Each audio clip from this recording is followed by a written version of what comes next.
Hello, everybody. It is 2 o'clock in the Eastern Time Zone. How you all doing? This is the Sean Ward Show. I am Sean Ward, and today we are watching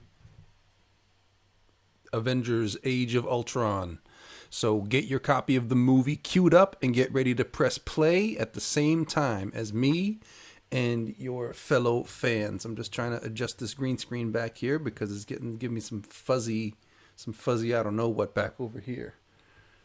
Do something about the computer, do something about the light, whatever. But as you can see, today I'm broadcasting to you from the forest at the end of the movie. And really, I'm in my dining room at home. This is a green screen back here, and it just thought I'd give you something nicer to look at than a beige wall in my dining room. Thank you all for joining. Thank you all for coming in. This is one of my favorite movies. And in fact, if you're in the live chat, then you saw me comment in there earlier that this was one of the most fun movie-going experiences I've ever had. Going to see this movie in the theater, I remember it so vividly. This movie is old now, but I remember going to see it and being in the theater on the first night. I wore a Spider-Man onesie. And in fact, I got in the pre-show at my not just at the theater, but the theater chain across the country.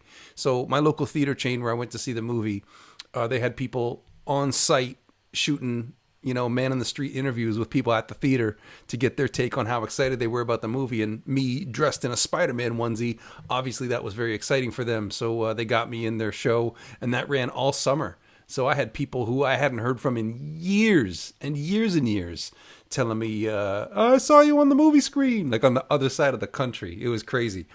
So as this movie goes, I'm probably going to be sharing a lot of memories with you about going to see it, things that I loved about it. This seems to be one of those movies that gets a lot of flack. Like the popular consensus is that it didn't hit as hard, but I love it. I love this movie so much. And when it won, it was very exciting for me because I would have been happy to watch Suicide Squad, but this one I'm glad it won because I've been looking forward to watching this one. I've been meaning to watch it again just on my own, so thank you all for giving me the excuse. What do you guys think of this movie? I mean, you guys voted for it, so obviously you guys love it. Before we get the movie going, I just want to say what's up to everybody in the live chat. Extra special shout out to the homie Adventures with Carl, who has submitted the first super chat of the day. And while I would never want to solicit donations or ask for money during a time when so many people are out of work and experiencing hardship, I definitely want to say thanks to Adventures with Carl for digging deep. And even though, it may not be the biggest donation ever, just the fact that you clicked that button and dug into your pocket is amazing. So thank you so much for that. And if anybody out there wants to help finance the channel and keep us going throughout the whole pandemic, then feel free also to send in a super chat or hit the big join button and become a channel member.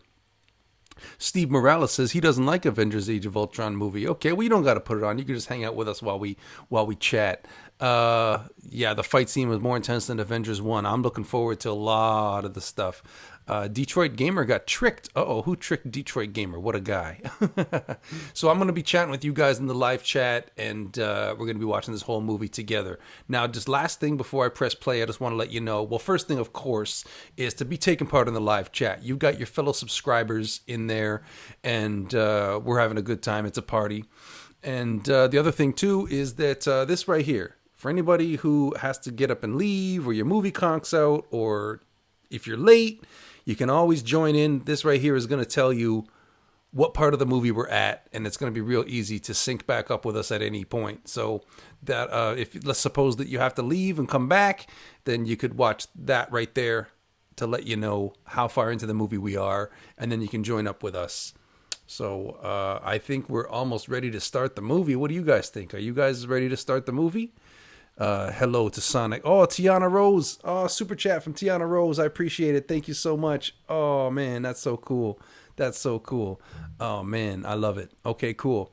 So I think we're almost ready to get this movie going. I'm looking in the live preview, and it's funny because we're on a little bit of a delay. The time that it takes for me to be talking and for it to go across the internet to Google's servers and then come across to you on YouTube, it's like a couple of minutes delay. So by the time you're seeing this, it already happened a little while ago. So it's just funny because I looked at the live window and haven't even the show hasn't even started yet in the live window at the time that I'm saying this. Adventures with Carl. I love this channel. Looking forward to watching more skits. Okay, that's good to know. And one last thing that I'll point out is that we've got a new video coming up right after this live stream is done. So stick around and, I mean, give me an hour to publish it or something, just to give me lots of time. But we've got a new video coming anytime. Okay, Fishy Gaming. Okay, Gabe V. Yes, we'll get it going. Okay, stop being so impatient. So I'm going to start the timer and the movie at the same time. So everybody who's got their copy of the movie ready, right? I'm giving you the warning right now. We're about to start the movie. So get ready to press play. I'm going to do a 3, 2, 1, go. When it's on go, that we're going to, I'll do 3, 2, 1, play, okay? So it's a 3, 2, 1, play, and then on play, you press the play button, and then we're all watching the movie together. Okay, are you guys ready? 3, 2, 1, play. Okay, here we go. Oh, man. This is going to be super fun.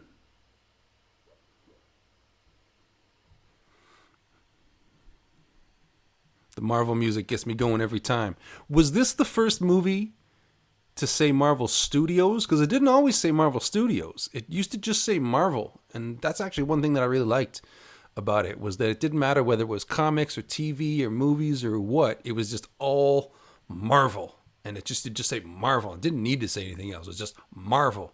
But then behind the scenes shenanigans, the guy who runs the TV doesn't get along with the guy who runs the movie, so they got to differentiate. So that's how Marvel Studios actually became its own separate company from the rest of Marvel at one point for a lot of years. Okay, so the opening scene, the Avengers coming in. This was the movie where they figured out, maybe they did it by accident, but this was the first movie where they did the formula that seems to be Marvel's formula now, where they put a lot of action in the beginning of the movie so that they can use all of that in the trailer and then save all the best surprises for when you're in the theater. This was the movie where they started that tradition, and then Ant-Man was where they perfected that art. There was so much cool stuff in Ant-Man that wasn't in the trailer that I'm watching it, I remember, and I'm just thinking, like, how did they even pull that off? That was crazy. But we're not here to talk about Ant-Man. We're here to talk about Avengers Age of Ultron. I love this movie.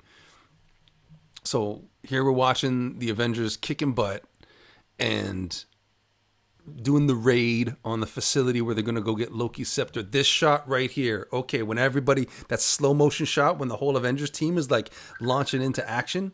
That shit was insane. Oh, my dad's trying to call me and he delayed the movie. God damn it. Pardon my language. So now my movie's going to be out of sync for like a second or two because my dad was trying to call me.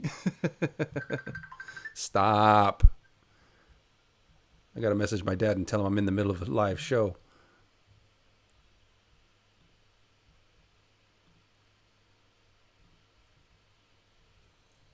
I'm in the middle of a live stream. Okay, sorry about that, everybody. But as I was saying, that shot when the whole Avengers team is launching into action.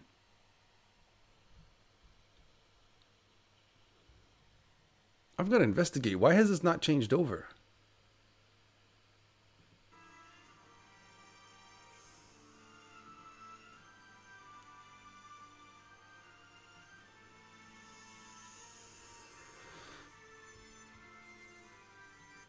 I can't imagine that the stream is on a 10-minute delay. I'm looking at the live preview window, and it hasn't yet changed over to the show. So if you guys are hearing me and seeing me, let me know in the live chat. I'm just going to ask the chat window. Has the show started for you guys? The preview window on my end is showing it hasn't changed over yet. Okay.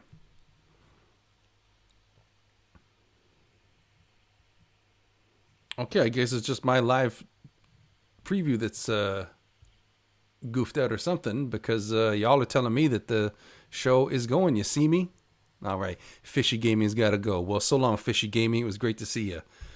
I'm just chatting, so everybody who's in the live chat, you know that I see your comments. I'm reading your comments, and it's exciting.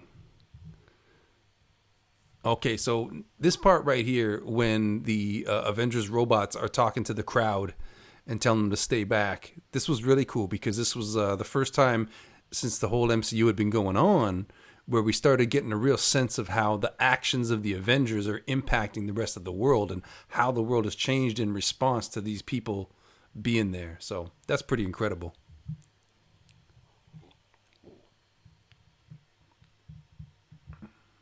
Adventures with Carl says that he sees me, but the show hasn't started, so it seems like different people are getting it at different times because some say yes, some say no. But hey, we'll just keep on going and see what happens.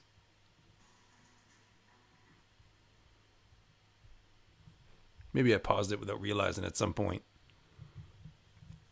Okay, so here goes Scarlet Witch and Quicksilver into action. Detroit Gamer, Sean, did you know that Kid from Iron Man 3 appeared at Iron Man's funeral? Yes, and I actually appreciated that they did that because for so long people were trying to say that that was Peter Parker. I'm like, no, it wasn't. I don't like when things are like that convenient. Like, that would have been ridiculous if that was Peter Parker.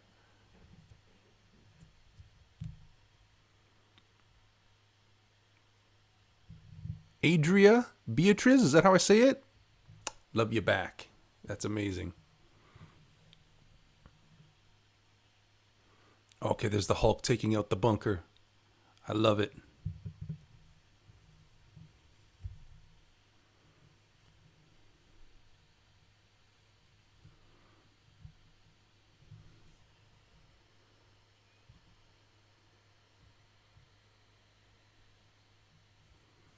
Okay. So it looks like my copy of the movie is about 15 seconds off of this time right here. But hey, what's 15 seconds between friends, right?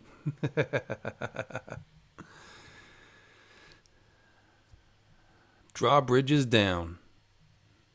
It's funny because remember when somebody said the SH word and then Captain America was like, language! And then they used that as a character development thing so that by Endgame, he used that word when he previously wouldn't have. And that's a big character development thing for him. But do you think it counts as forward momentum? The fact that he swears, is that a positive character trait? You can let me know what you think. Oh, this movie was just so action-packed. I never even got to finish what I was saying before. That part when the Avengers were all launching into action and it's a slow-mo shot when all six of them are launching into action. There has never been, in my experience, a bigger eruption of applause in the movie theater than that moment. We all just started cheering and freaking out, and I was one of them, and I loved it. When I hear people talk about how it's a pet peeve that people like cheer in the movie theater, I'm like, well, then go on weekend number 2. Don't go opening weekend, because this isn't for you, bud. If you're a fan and you love this stuff like we do, like superhero movies for me, this is my sports. This is the thing that I follow, that I get wrapped up in, that I have an emotional attachment to, that I follow with great interest, right? So when a new Avengers movie comes out, that's the Super Bowl. That's the Kentucky Derby. That's the World Series in my world, for me, for how I relate to it. You know what I'm saying? So what, are you going to go tell people at the World Championship game of their favorite sport to not cheer? Get out of here. But you guys in the live chat, let me know what you think. Do you like when people are cheering in the theater? Do you cheer in the theater?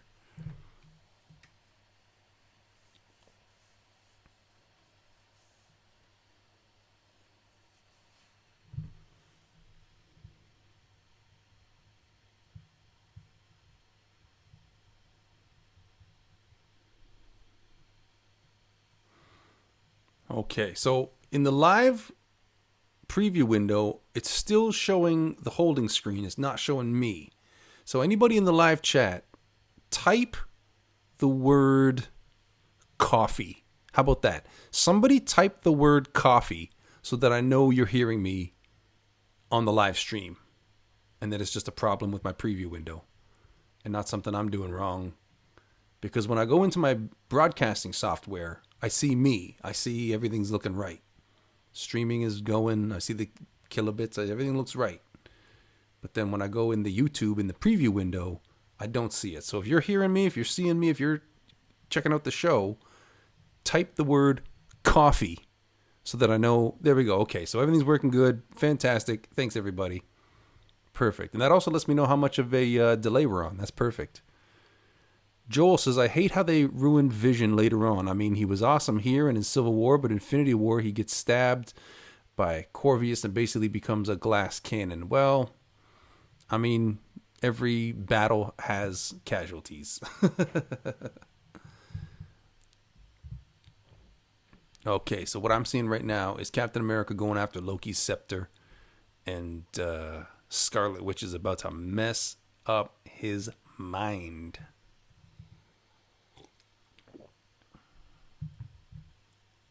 It's funny because Scarlet Witch is now such a huge part of the Avengers to the point where she's got her own show coming out on Disney Plus. Yet back here, we didn't even know who she was yet.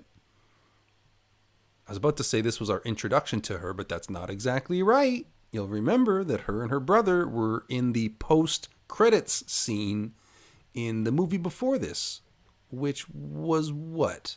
I think it was Thor: The Dark World that they had their cameo in the post-credits scene. Somebody in the live chat can let me know what they think about that.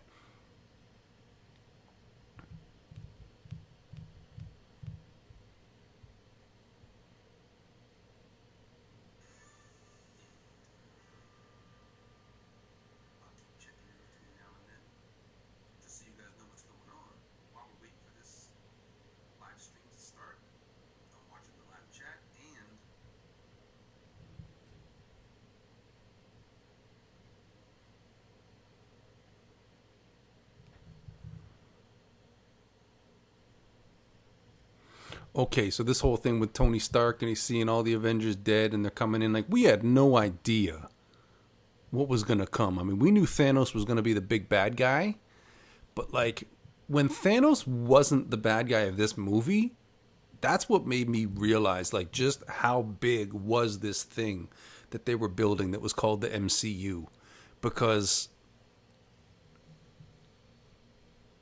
like any other movie franchise, if they were going to tease Thanos at the end of Avengers 1, Thanos would have been the villain in Avengers 2. But Avengers 2, the villain was Ultron. Thanos isn't even part of it.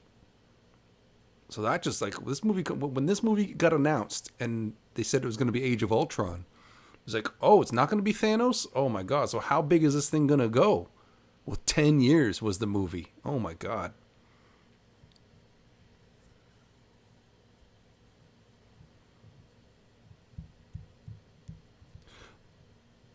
And what a thrill that was for when Tony Stark was going to see that those flying monsters, those whale monsters from Avengers 1.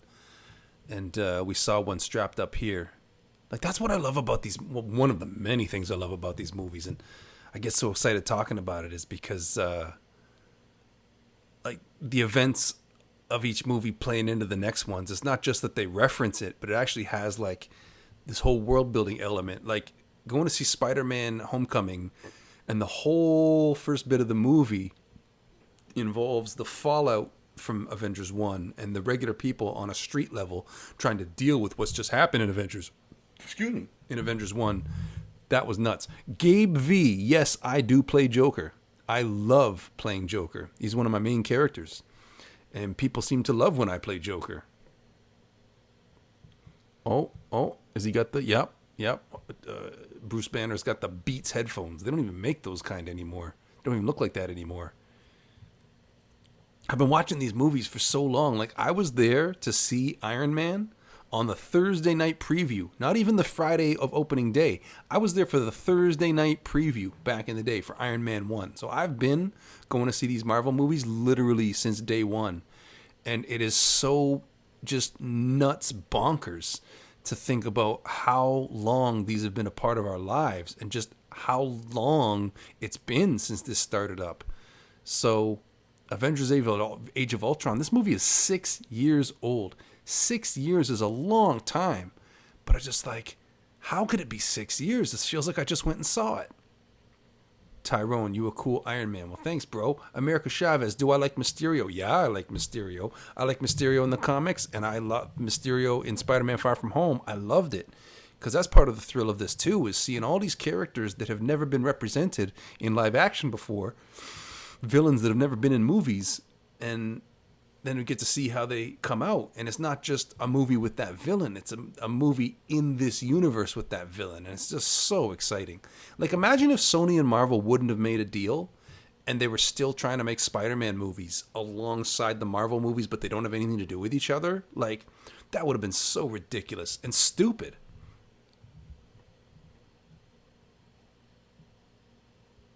Peter says, when my favorite hero, Iron Man, died in Endgame, I felt very, very sad. Dude, that was one of the few times that I cried in my adult life, was that moment in Tony Stark died in Avengers Endgame. Oh, cast lying in the house. What? Joel says, Sean, tell me which MCU hero do you like the least? The least? Mine's Falcon. He's too boring. You know what, dude? I love Falcon, and I was so excited when he was in Captain America the Winter Soldier. My least favorite MCU hero might be... I don't know, it's hard because it's like I like them all. So to try to pick one I like the least... I probably would have said Thor, just because he's not that interesting to me in the first two movies. But then, like, after Ragnarok, he's one of the best. It's so hard to pick. Thomas Robson wants to know what's my favorite Spider-Man villain. Oh God, that's tough. That's tough. I probably gotta say Dr. Octopus though. I've always loved seeing him. I've always loved watching him. He's always been fun in the comics. I like the classic villains. Like, I don't like Venom. You know, that's the one that I think of as one of the more modern ones. I like the classic villains. Do you like Okoye? Yeah, I like Okoye. I found the whole Dora Milaje in the Black Panther movies. I just think the whole idea is cool.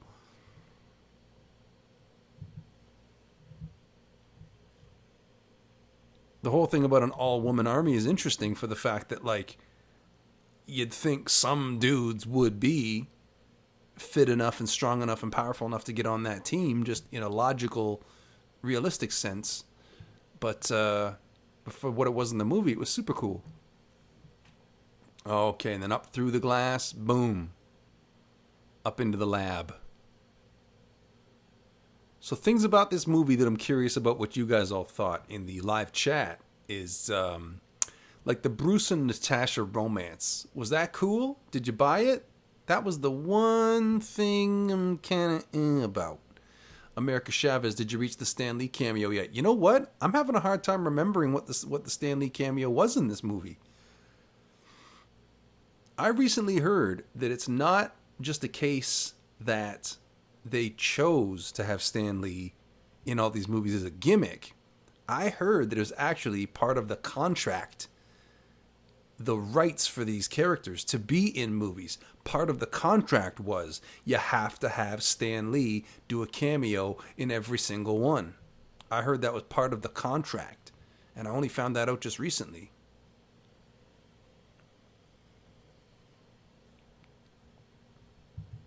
Okay. Other things about this movie. Now, keep in mind, I love this movie. But with that said, the couple of things I would have done differently. Number one, Hawkeye having a family, because Hawkeye and Natasha, it totally seemed like that was something that, you know, we were going to get something about a romance there. Number two, I don't like Black Widow's hair in the Joss Whedon movies.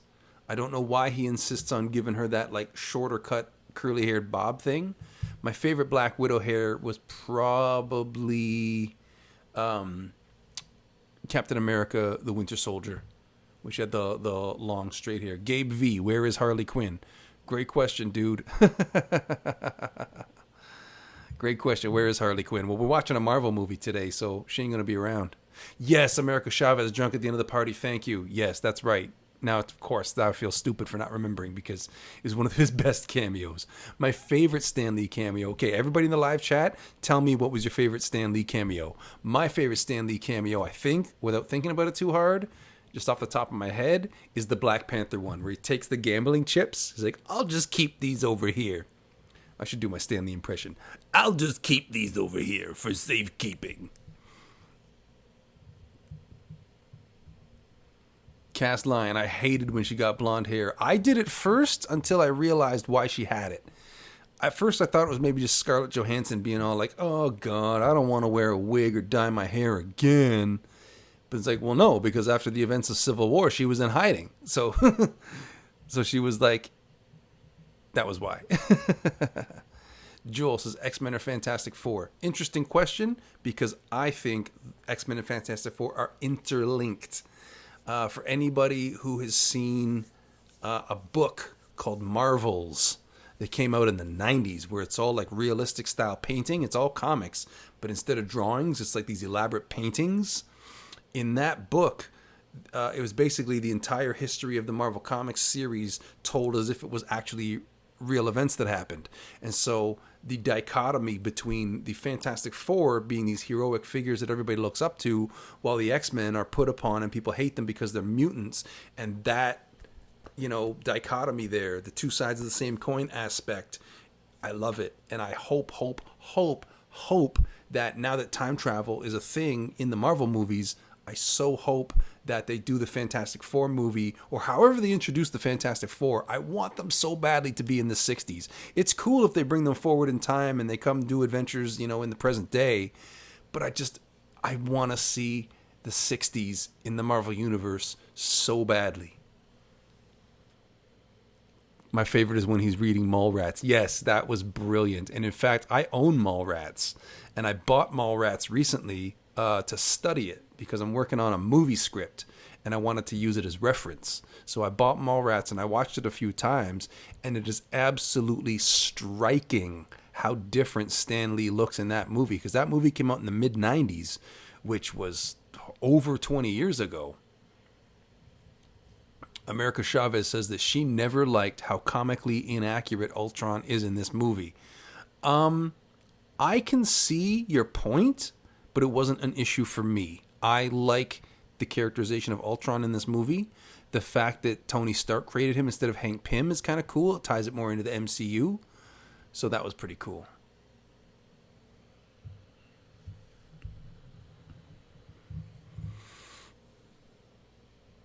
Tyrone says, would you do a Fantastic Four video? I totally would. We just don't have the costumes right now, but we're probably going to have to get them because the Fantastic Four movie, there's going to be one sooner than later, right? I've actually got an idea for a really, really crazy video that's called Fantastic Four Meets the Beatles. And if anybody's ever seen a cartoon movie called Yellow Submarine, then that's the version of the Beatles that I'd be going with. And I see it in my head so easy. The Fantastic Car up in the sky, the Beatles in the Yellow Submarine up there with them, and they've both got to team up to fight Galactus, and that'd be crazy. Okay, so Ultron is... now he hasn't yet taken physical form, but he's interacting with Jarvis. This is when, like, the feeling of dread and menace started creeping in, and I started understanding how serious this movie was going to be. Yeah, it's silly. Yeah, it's fun. Yeah, it's goofy. As goofy as any of them. But this one was a lot darker and more serious of a tone than we had seen yet in these movies. Gabe V, Sean, you had a baby. I sure did. That baby is upstairs right now. Hawkeye or Green Arrow? Probably got to say Hawkeye just because I'm more familiar with Hawkeye.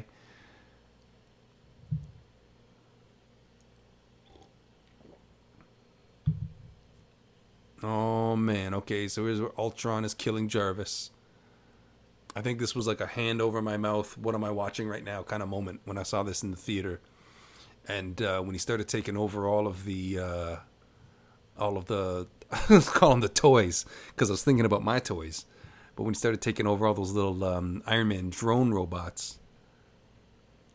Can you imagine how fun it would have been to be an extra in this party scene? Because now we're at Avengers Tower. They're enjoying, having a good time after the adventure's done, right? And they think that they're time to relax. And I just saw some people when it had the first shot of the party scene. I saw some people dancing down in the corner of the screen that I never noticed before, and I couldn't help but thinking like just how much fun that would have been to be those people dancing in this scene.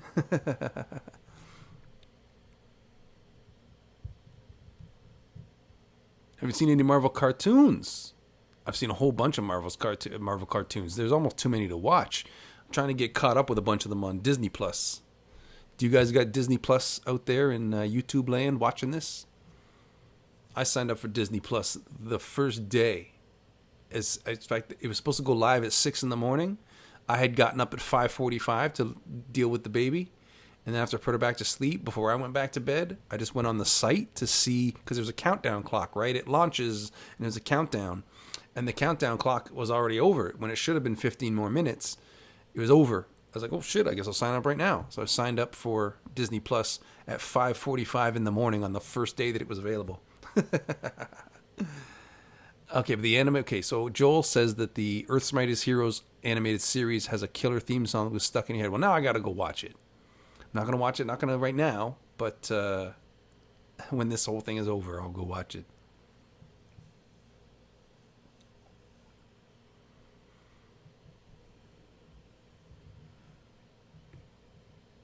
Who plays as Harley Quinn? Gabe, I saw you ask that earlier. Sorry for not answering the question.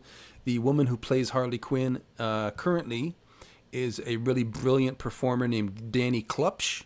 She's called Klupshy on Instagram, and you're going to want to follow her because in addition to playing Harley Quinn, she is a jiu-jitsu champion. She's won championships all over the world.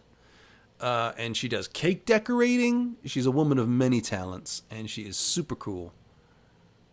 Sean, Black Widow didn't die in Endgame. Her sister did. I've heard that as a theory.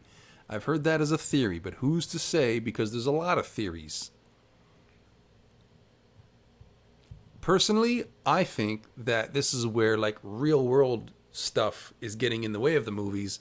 I think that they being the studio people, think that Scarlett Johansson is getting too old to play Black Widow and they want to get somebody new. That's what I think is happening. So maybe the Black Widow who we saw die in Endgame is maybe Natasha Romanoff is dead and then somebody else is going to take over to be the new Black Widow. Who knows? But I got a real sneaking suspicion that Scarlett Johansson is done in that role. I hope not. Possibly. America Chavez says she still misses Mackenzie. Yeah, Mackenzie was a really big part of this channel. I invested a lot in Mackenzie. But Mackenzie has moved on to bigger and better things, and we will watch her career with great interest going forward. But if you see her around the way, tell her I said hi. I haven't spoken to her or the other people that left with her since October. All right, so the Stan Lee cameo that you guys were talking about is coming up.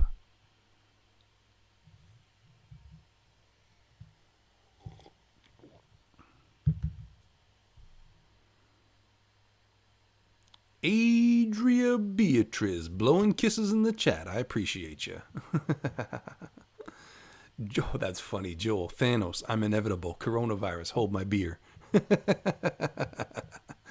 I'll take that. I like that. That's funny.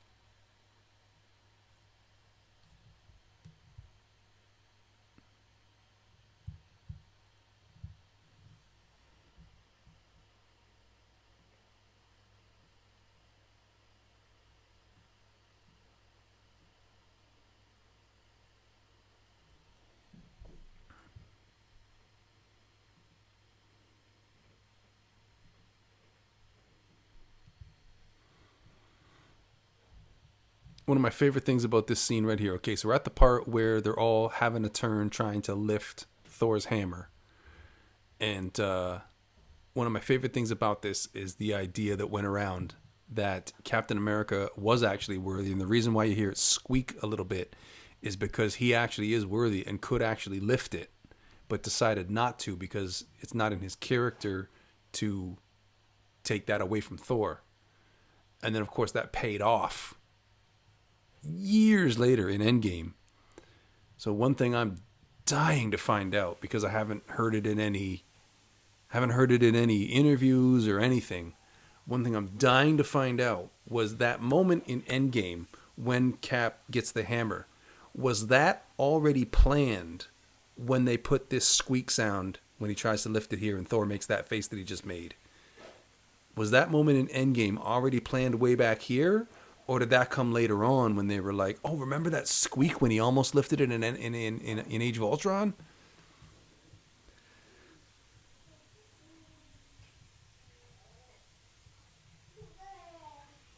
Oh, I can hear my baby in the next room. Baby and mom are hanging out while I do the live stream. You might even be able to hear the baby in the background.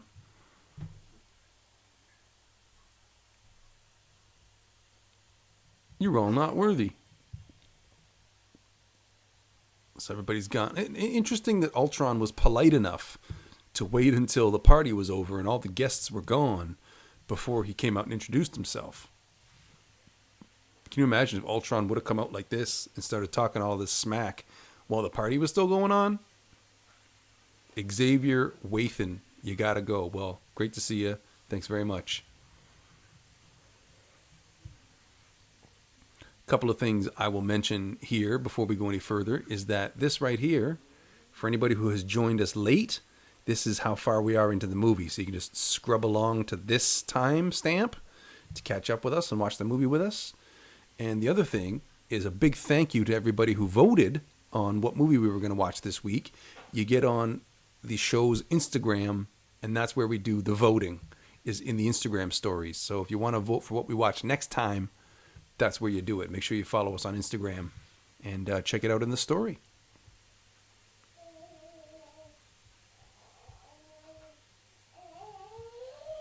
All right, so America Chavez is saying that Ultron is scary in this scene, but as the movie progresses, he's getting into more crude, bad, dark jokes. I can see what you're saying, and I can even see why you would have an issue with that.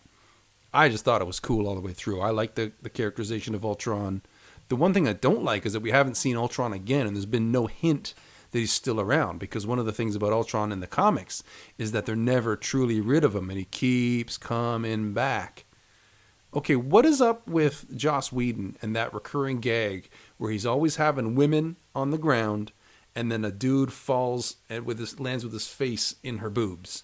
Because remember, The Flash did it to Wonder Woman, and I heard recently that Gal Gadot just wouldn't do it, and they had to get a body double to be able to film that for the Justice League movie because Gal Gadot just wouldn't do it. Pro Clan. I literally just finished watching this on Disney Plus yesterday. Well, guess what? We're watching it again, bro. Apparently Xavier is sticking around. That's awesome. We are here to help. We are here to help. One of the action figures on my toy shelf is one of these versions of one of these Iron Man drones that's all like broken up and messed up after Ultron takes it over. It was one of my favorite toys when I got it. Because this movie came out a year before I could even afford any like hot toys or expensive toys like that.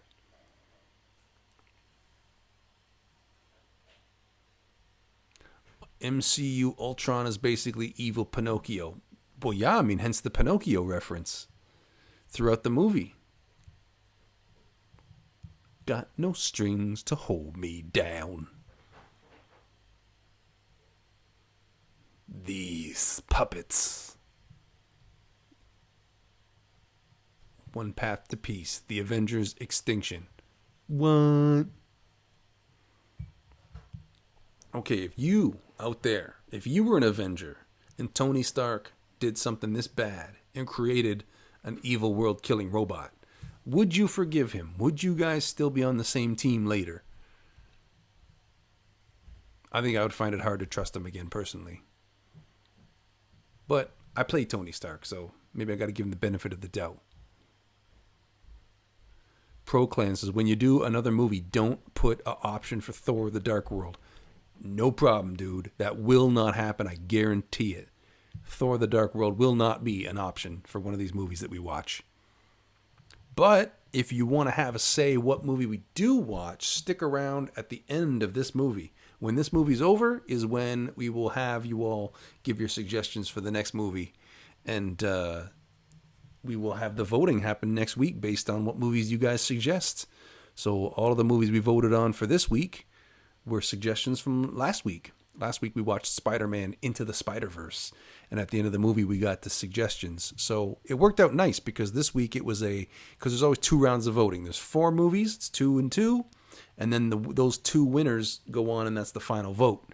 So it worked out nice that this week we were able to do a DC choice and a Marvel choice and then put them against each other. So the DC choices were Aquaman and Suicide Squad, and the Marvel choices were Avengers Age of Ultron and...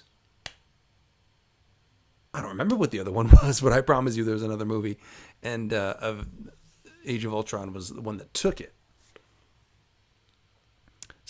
America Chavez says, somebody actually thinks Iron Man isn't at fault. They said that Hydra was the one who put the plan in his head. Did they, though? My understanding is that Tony Stark created what became Ultron as a response to what was put in his head by Scarlet Witch. A reaction to those visions that he had, seeing everybody dead. Clint says, do you like Titans? I haven't watched it, bro. Here's the thing. I only have so much time, and I love the movies so much. It's just so hard to keep up with all the TV shows. But I love that they're out there, and I wish I had more time for it. But Titans, I just haven't checked out yet. Proclan says, why did people hate Justice League? I loved it. Well, it was fun in terms of like the spectacle of it, and in terms of just a good time that you can switch off your mind and just go. But there's so much about it that doesn't hold up to scrutiny. And so much about it that just I did not care for. Gabe V. I seen her. She said hi. Who are you talking about? Mackenzie? Who are you talking about? Who said hi? Thomas Robson. The best friend you ever had. Oh my God. Well, I appreciate that. Am I the only one? Okay, this is Joel saying this. Am I the only one who doesn't like Mjolnir's design? It looks like a toy. It should be a sledgehammer, not a brick on a stick. Now, I don't know. I like it. I've never had a problem with it. I mean, I never thought of it from that perspective before. But I see what you're saying. I see what you're saying. Sledgehammer. But then again, that's not a problem with Mjolnir in the movies. That's a problem with the way Marvel does Mjolnir at all. Because I have seen... Oh, Proclan says I texted Mackenzie on IG. She's got me blocked on IG, bro, so...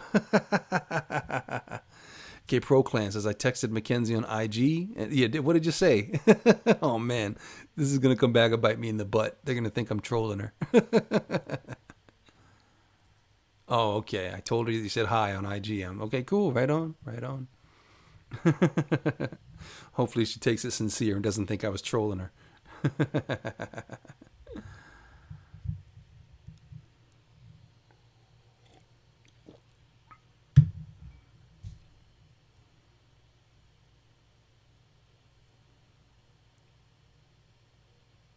Ooh, Scarlet Witch can't see inside Ultron's mind because he's not human. Bum bum bum. Okay, she's talking about Mjolnir here, I think. America Chavez, there's a reason for it to be small. Being forged from a dwarf star means if it is any bigger, it would be too heavy to lift. Well, not too heavy for Thor to lift, apparently. And this kind of falls into the category of the old saw about how to kill a vampire. And when people start rhyming off stake through the heart, garlic, and you go, no. You can kill a vampire any way you want because vampires aren't real. You can make it up. You can write new rules, just whatever. Just do whatever you want. Same kind of thing applies here. How big is Mjolnir supposed to be? However big you want it to be in the story you're writing. Proclan, I love how you reply to everybody's message. Dude, this is literally what I'm here for. I'm literally here to entertain you guys, and then we can all have fun together during the shutdown. So this is the 3rd week in a row that we're doing a movie watch-along party. And then we got a new video coming out on top of that. I am going to have to switch my attention to videos at some point. I'm going to have to make more videos, and it's going to take more work because I got to figure out a way to make videos from home. I've got a buddy named Jason. He runs a channel called Make 'em Laugh Films. You guys ever heard of Melf? So Melf, he always makes his videos at home. So we have the shutdown and he's stuck at home. Great. He can make more videos. But for me, the operation has gotten so big. We've got a dedicated studio across town. But we had to shut down and people are coming in. People would have had to come in from all over town and they can't do it now. So what are you going to do? ProClan says, did you know that Captain America had a villain named Dracula? I did not, but that's awesome. Is it actually like Dracula, like as in Count Dracula from Transylvania? Is that a Captain America villain? That'd be pretty nuts if it was. America Chavez, I watch Melf's Batman vids. Yo. Melf, okay, here's how I got to know Melf, okay? Way back. We're talking about ancient history. 2012. I did a video called Batman's Night Out. It was the first video that ever got over 1 million views on my channel. Previous to that, the most watched video was 3,000 views, okay? So we went from 3,000 being the record to Batman's Night Out doing over 1 million. So a lot of people, because it was such a huge viral hit and it was on the news and everything, right? So a lot of people made response videos to it. And one of the response videos was called Joker's Night Out. In fact, a few people did their take on Joker's Night Out. So Jason, Melf, did their version of Joker's Night Out, and it was the best one. So I was like, who is this guy? Like, I got to know who this guy is. So I got in touch with him, and we started talking, and then he was living in Chicago at the time, and I was going to a Comic-Con in Chicago, so we got together and made some videos, and now we're really, really good friends, and we've been friends from then to now. 8 years we've been friends. Wow. How has it been so long? How has it been so long? Sean, do you have a gaming channel? I do not. I play some games, and I would love to have a gaming channel. But from what I understand, if you hope for a gaming channel to be a success, then you need to be streaming on it every single day, all day long. And I do not have that kind of time running this channel that's already a success. The time that it would take to make a gaming channel a success. Here's the thing. Matthew Santoro, right? One of the biggest YouTubers that ever was. He was YouTube's golden boy for so long.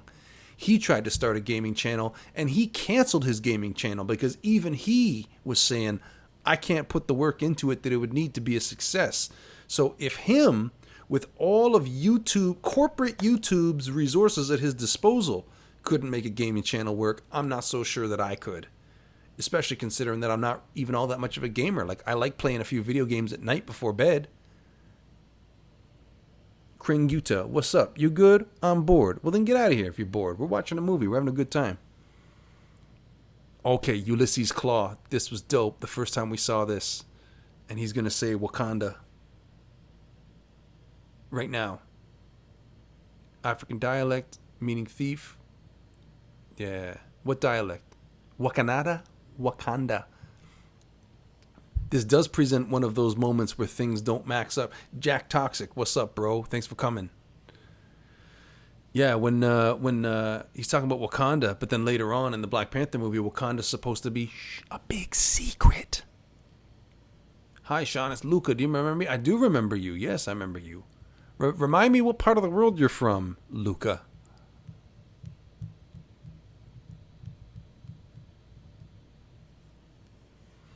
Now, you'll remember, anybody who's been watching the channel for a long time will remember that I actually played Ulysses Claw in the Black Panther epic parody movie.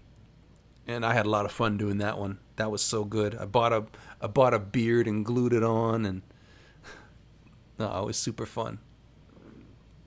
The Black Panther epic parody movie is one of my favorite ones that we've done. For how hard we worked on it, and for how much of a struggle it was to make it, and then for how good it did, it was one of those moments of just like, oh, yes, it worked. Thank God.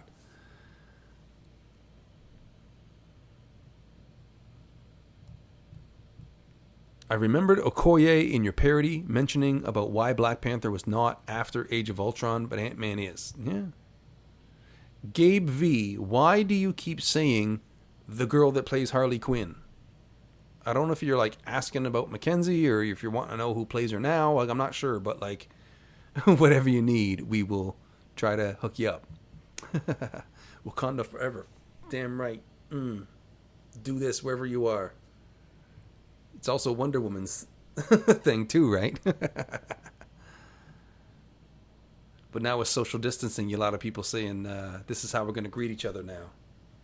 Instead of shaking hands, we go like this.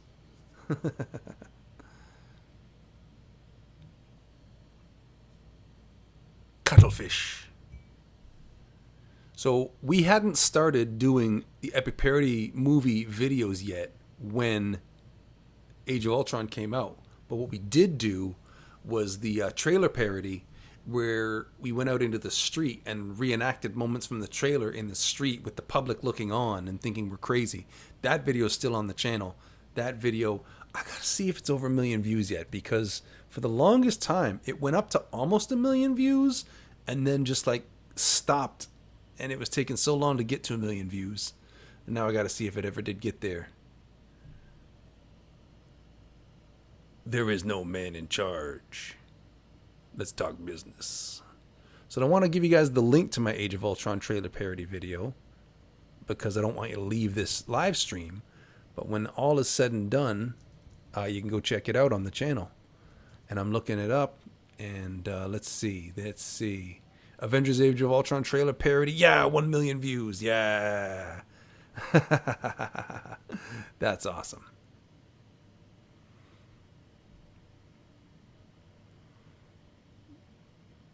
Clint wants to know, do you like Suicide Squad? I love Suicide Squad. Well, I like it. I don't love it. I like it. I wish I loved it. Sean, will you do a giveaway? Yeah, at some point. Probably not today. America Chavez, have you watched Jessica Jones? I actually did. I watched season 1 of Jessica Jones in one big night.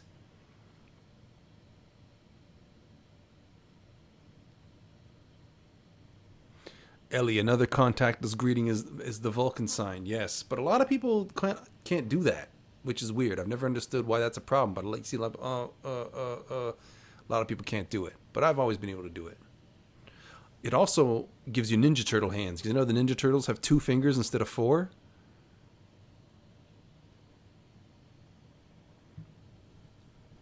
All right. So here's something to think about: is what do people who have to go to the bathroom do in the middle of a live stream? Because I'm getting to that point. Pro Clan, no, it's not Count Dracula. But then why are they calling him Dracula? That doesn't make no sense. Xavier, don't get sick. I'm not getting sick. I'm all good. I feel healthy, fit as a fiddle.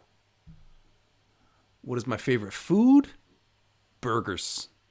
A really, really good cheeseburger. Far and away.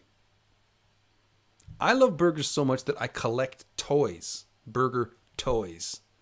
I've got a burger dog chew. I've got a big plush burger with a smiley face on it. Oh, Ellie, there's a Vulcan hand sign emoji. Nice. Gabriel, were you very happy when you finished the Avengers Endgame? Okay, Gabriel, I was happy insofar as satisfied that it was such a good movie. But I was sad because it was over, and I was sad because there was so many emotional moments. The 2 times that I cried during that movie, like literally cried, boo-hoo-hoo, tears coming down my face. Number 1 was when Iron Man died, and number 2 was at the very, very end of the movie. The movie's over, and the credits are going, and all the autographs started coming up on screen, because for how big this whole Marvel thing had been for 10 years, what it must have been, how many people, like their whole lives were wrapped up in this. It was just such a beautiful send-off, and it was very emotional. Yeah, ProClan, send me a picture of Dracula on my IG, because that just sounds ridiculous. Okay, so Cast Lion is telling me to go after this Ultron scene. I think I may have to. It'll be interesting to see how much the viewers go down if I have to step away for a moment.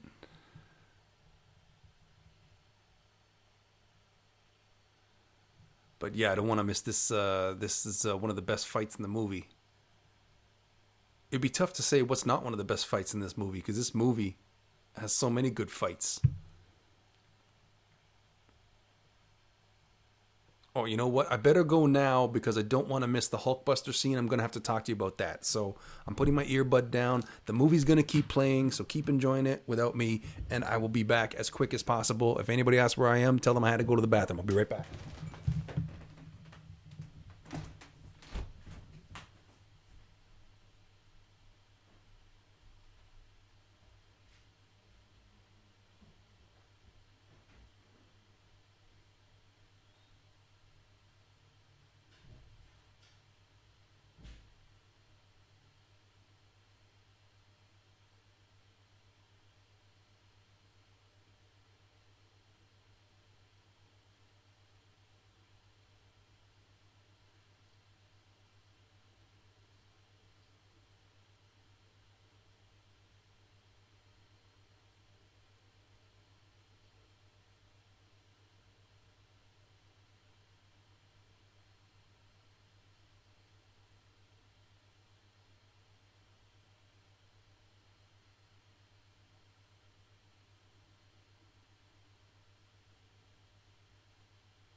Sorry about that, everybody. I'm back.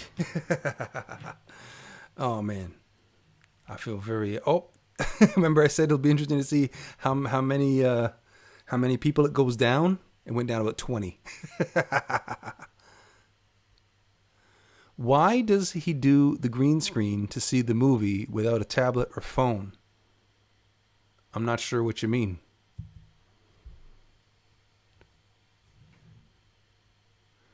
Hulk versus Hulkbuster. Yeah, this is coming. This is coming. Clint was asking, "What's your favorite Marvel movie?" That is really, really difficult to say. But if you're gonna like twist my arm and like make me pick, I might have to say Avengers Endgame because it's just like so hugely emotional. I might even put Age of Ultron like on the list. Age of Ultron make the short list because it was just so. It just hit so hard for me. Seeing it in the theater, watching it again and again and again later. I love this movie. One shout out I gotta give you guys. So anybody who's watching this is you see Cass Lion in the live chat. I'm not sure if any of y'all know this. Cass Lion is one of the editors on our channel. And not only does she edit, she actually is like the boss of the whole production process. So I have the idea for what the video is going to be, and I write the script, and I get everybody together, and we make the video. But everything from taking the memory cards out of the camera, files on the computer, special effects, editing, everything up until we upload it to YouTube, she's the boss of all of that. So if you like the videos and you like the channel, say what's up to Cass Lion.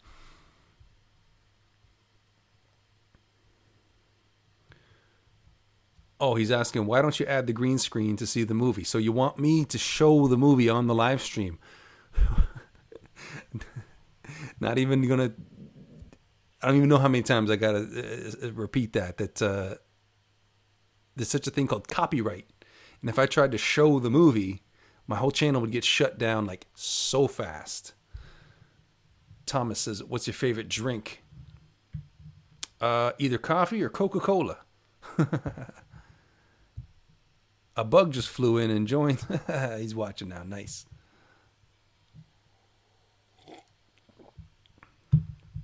Okay, so this is the Hulk versus Hulkbuster scene coming up. Oh, this was one of the most emotional parts of any of these movies. I almost cried in the theater at this part, actually, to be honest. Ridiculous as that may sound. I'm such a nerd for this stuff. I love it so much. I feel crazy about it sometimes. Sometimes I feel like I'm ridiculous. Okay, Proclan, thanks for sending that over to the IG. I will check it out when the movie's over. Why not just show small bits and pieces of the movie? Okay, well, here, you want to check here? Here, here, here. Here's a bit of the movie. There it is. Can you see it? Here, I'll look in my streaming software so I can make sure I'm framing up right here. There's a bit of the movie. Don't tell anybody I showed it to you, though.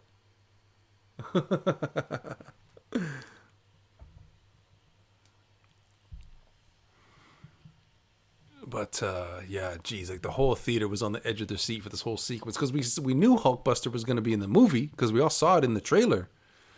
But yeah, I was not prepared for just how emotional and huge it was going to be. Because we didn't know from the trailer that, you know, the whole thing was going to go on with Hulk having his mind wiped and all that stuff. But just like how difficult that will be. I was going to wait for it to be on screen, but I'll just tell you now. That whole, like, when he's got that fist thing, it's boom, boom, boom, boom. He's go to sleep, go to sleep, go to sleep.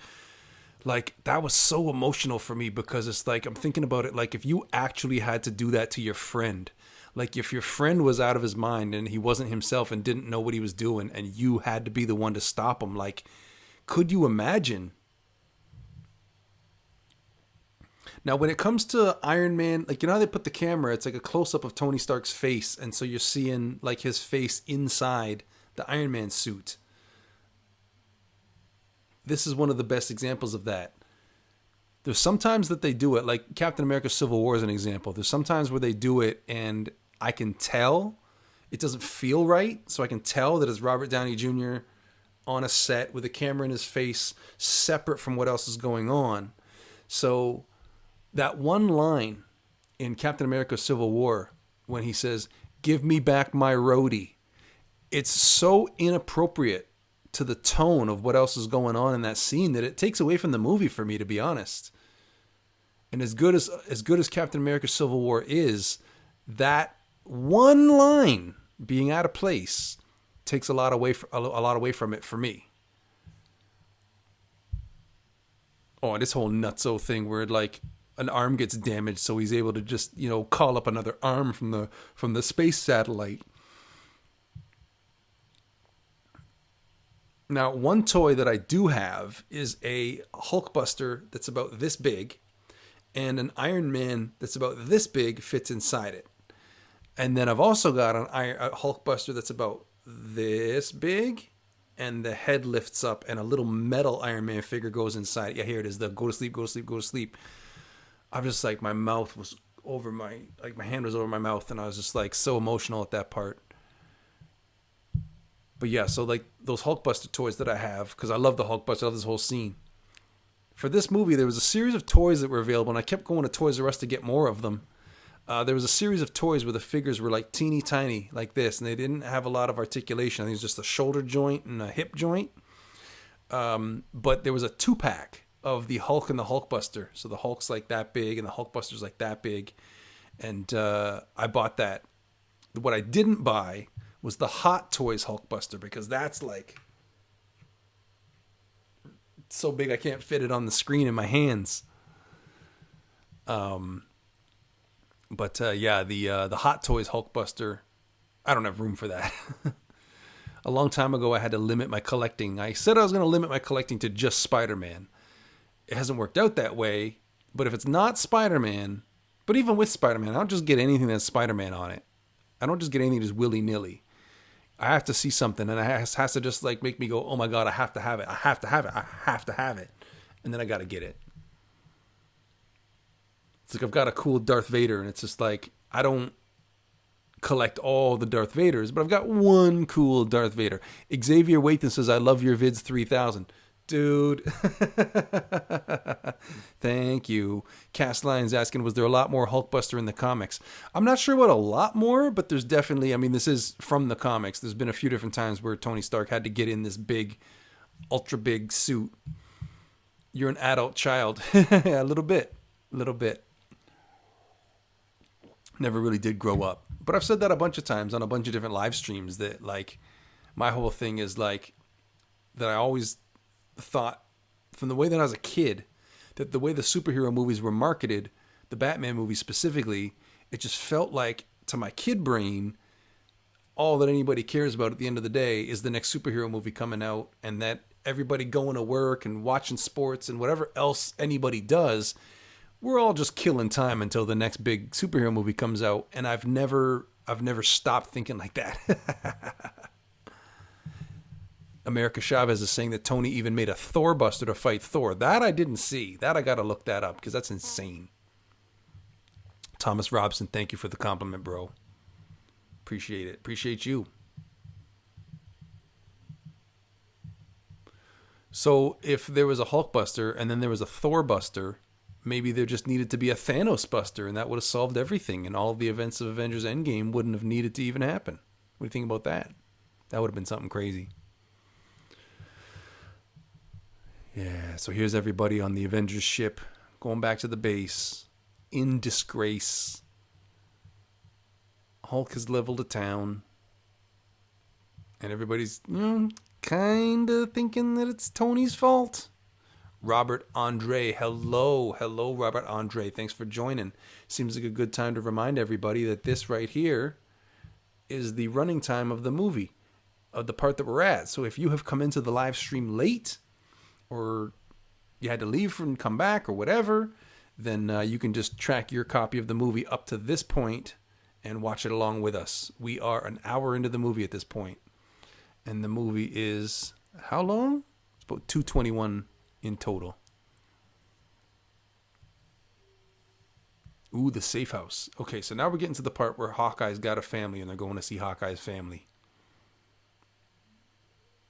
How many of you loved that? How many of you didn't like it? I probably fall more on the didn't like it because I wanted to see him and Natasha hit it off and have their romance. But at the same time, Linda Cardellini plays his wife, and the whole payoff with this family between Infinity War and Endgame was stellar. I'll do it to this way so you can actually see me do it.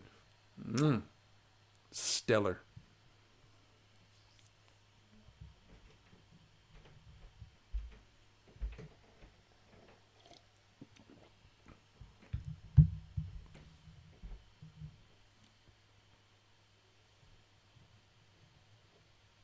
So earlier in the movie, when they were asking him who he was talking on the phone, he was like, girlfriend.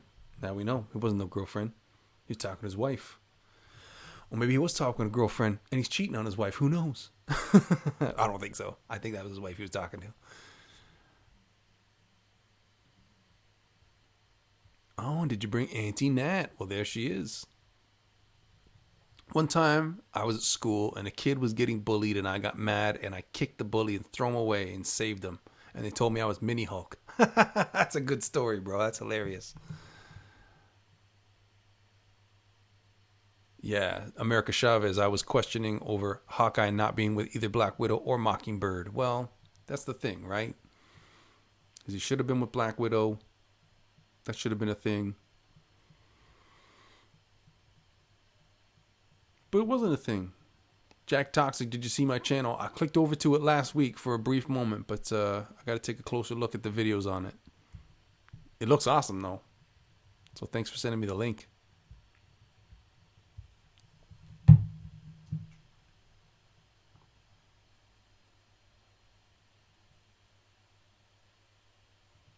Just getting rid of some notifications on my phone here. Oh, Thor just took off. Flew away. Because he has to go have his adventure. He has to go have his Thor Ragnarok adventure.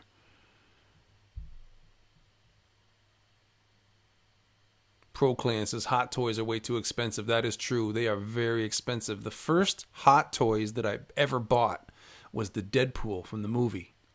And it was just crazy.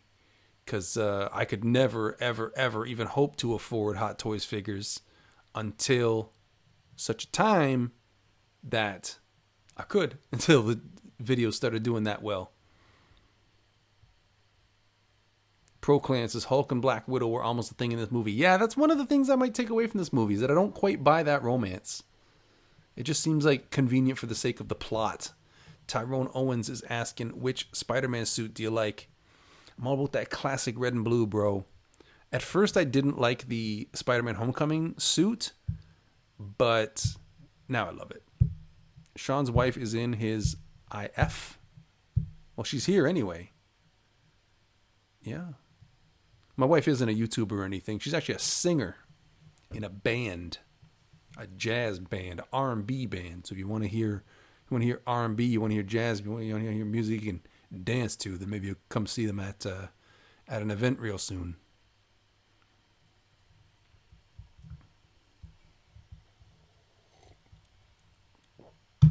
Yeah.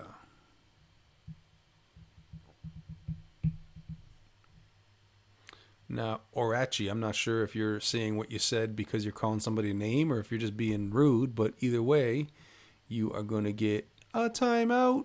Ooh. Thomas Robson, what is your favorite Deadpool suit? Well, Deadpool doesn't have so many variations to his suit like Spider-Man has, or even Batman has for that matter. So, just the movie suit is the one for me. Cap versus Tony log cutting. Yeah, that is hilarious. Especially when Cap like lets Tony know what's up and stops pretending to be a regular guy and rips that one log in half. That was so funny.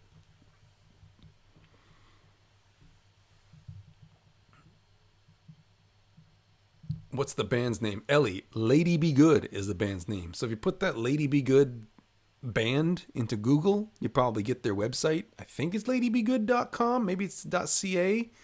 But it's either one or the other. It's either .com or .ca. But just put Lady Be Good Toronto band into Google and you'll see. They're very good. She's very good. When are you going to make videos of the Joker? Well, Clint, the last video I made was the Joker. I just did a Joker ASMR, Coronavirus edition. And you're going to see some more Joker stuff coming right up. The next video we make is going to have Joker. Excuse me.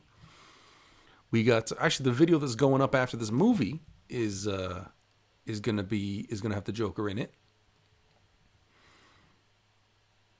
I won't tell you a whole lot about the plot, but I will tell you that the next video that we're putting up, it was the last one that we shot before everything shut down for coronavirus. So we made it in the studio with all the regular people. And the characters in that one are Joker, Harley Quinn, Captain Marvel, and Spider-Man. So a little bit of Marvel versus DC action going on with that one. ProClan says, I love how Captain America has the best plans. Which plans are you talking about? I mean, he does. But I'm just curious which plans you're referring to in the Avengers missions. Well, that's just him like being the leader, right? One of the things that was cool about this movie before it even came out was I remember seeing a Vision costume for sale in the stores before the movie was even out. And it was Vision with his purple face. And I just was thinking, like, for how much I got made fun of for being into this stuff back in the day, for it to all come forward to the point where we would now have a movie like this coming out that would have a character like Vision in it, and not even Vision in his white appearance, but the purple-faced Vision, and that this is what's in a mainstream movie now, like, is so crazy. America Chavez, do you like Lee Howard as DCEU Joker? Yeah, I mean, he's been in it. He's done it in my channel, and a lot of people think he's hilarious when he's doing his lines as that Joker. Yeah, it's very funny.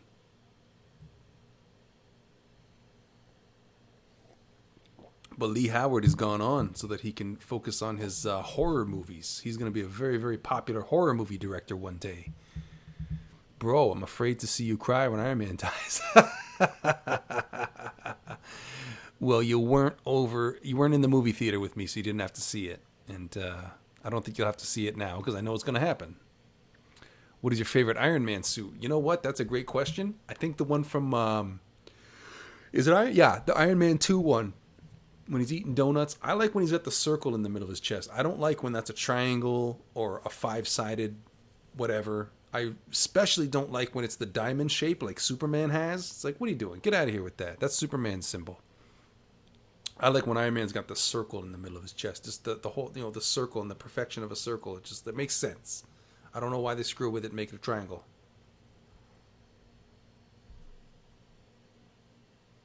Oh.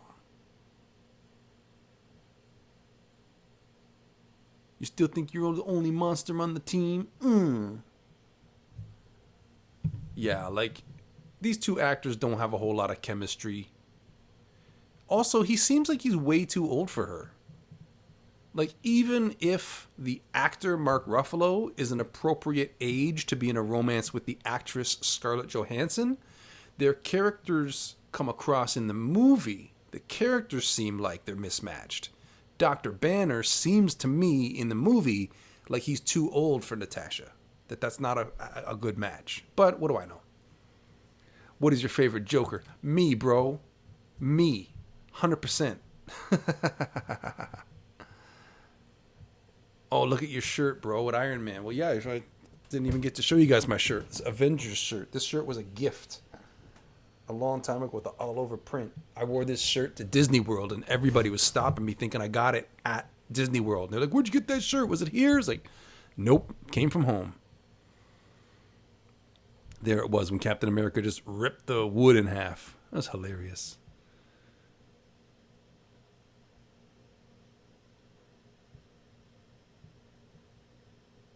Yeah, so Cast Line, you know what I'm talking about. The circle was perfect on Iron Man and brought in the connection with his dad. Yeah, I hate when they start making it a triangle and messing with the shape. Even though my version of the Iron Man costume has the triangle, I still like the circle better. And I wish that my Iron Man suit had the circle instead of the triangle.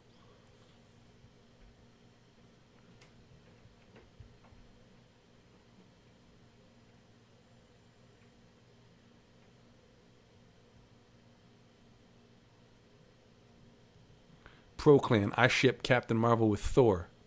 That'd be interesting. They could definitely keep up with each other physically.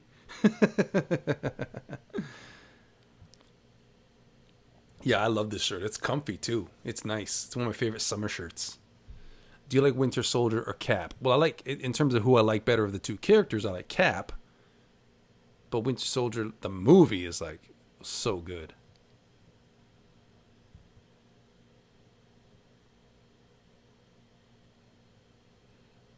Oh, Nick Fury finally shows up, hiding in the barn, sitting on a bale of hay.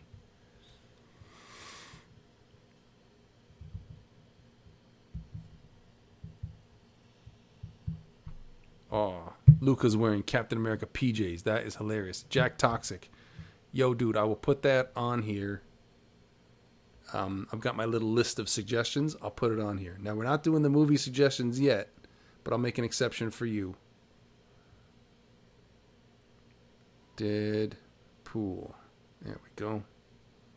So we've already done Avengers Age of Ultron. I could take that off the list.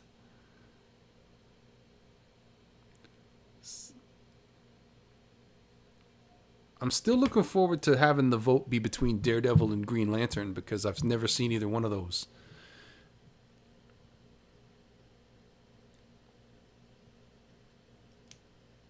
Cap and Buck have been pals for over 100 years. That's true. Has it been? No. Not over 100 years because World War II was... and even if they've been friends since before World War II, this is like World War II was like the 40s. And those guys are not in their 40s. So for them to be friends for 100 years would mean they would have had to have been friends in like the 1910s or the 1920s. And they're probably born about then. Please watch X-Men or Thor 2. I'm not watching Thor 2, bro. Thor the Dark World, forget it. Somebody earlier up the chat was like, please don't ever watch Thor the Dark World for one of these shows. And I promise you we're not doing that.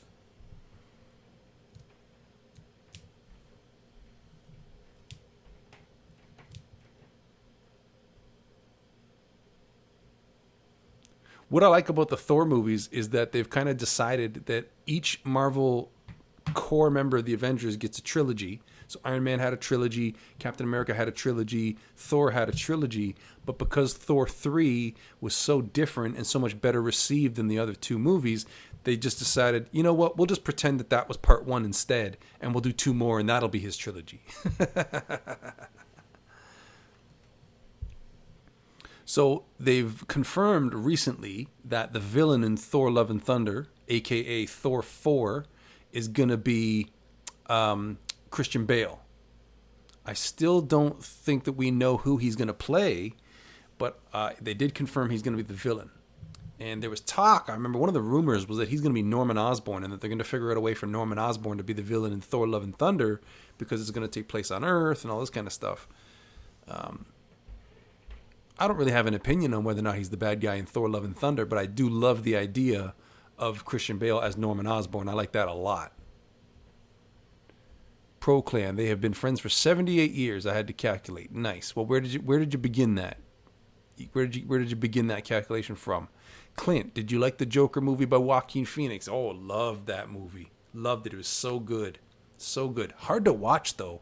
Like, we're not going to be doing a movie party for it. We're not going to do a watch-along party for that one, because that's not like a good time, hang out, let's watch a movie. That's like intense, disturbing.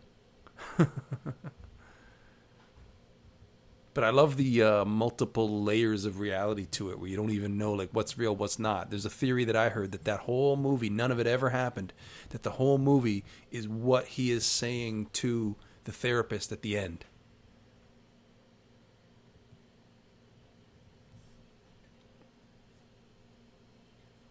Oh, just go ahead. I can't get to it. It's behind you. What are you trying to get at? Ready to feed. Oh, sure. Hold on there, everybody. There's something behind the green screen that the family needs to get at. Oh, okay, she's got it. Baby needs a bottle.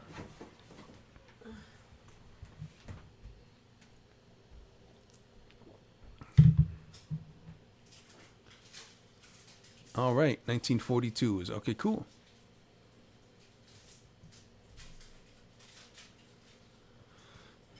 Okay, so Thor fans actually think Thor 1 and 2 are good because it's more comically accurate, especially the shirtless Thor scene. I think that one was for the ladies.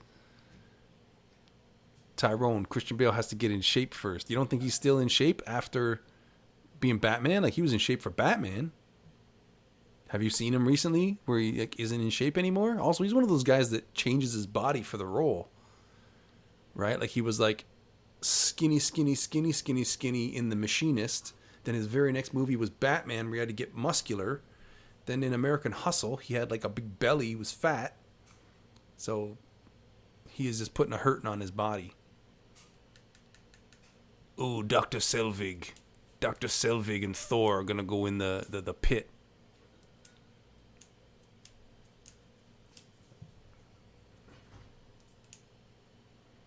So one thing that I heard was that this whole business about Thor and seeing these visions and setting up Thor Ragnarok was a condition. So like the studio wanted Joss Whedon to take out all of that stuff on Hawkeye's farm.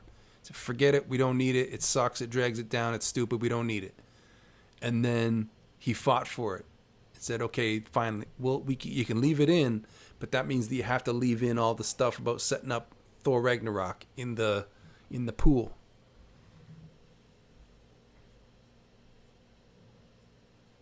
Batman 2021 Riddler has to be Corey Michael Smith from Gotham. I don't think they're going to use anybody from Gotham in that show. I think they're going to want to deliberately set the movie apart and be its own thing. Xavier says bodysuit for being fat. That could be possible. I thought that Christian Bale actually like gained the weight and actually put on the weight for that movie, but I could be wrong.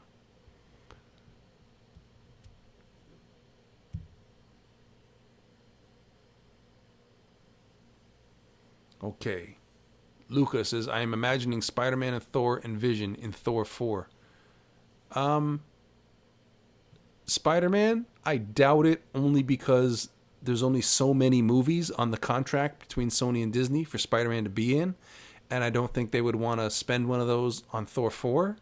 Thor, of course, is his movie, and Vision, we'll have to wait and see, because as far as the MCU goes right now, as far as we know, he's dead. The WandaVision series is going to happen later, but who even knows, like, that whole thing could be taking place in her head for all we know.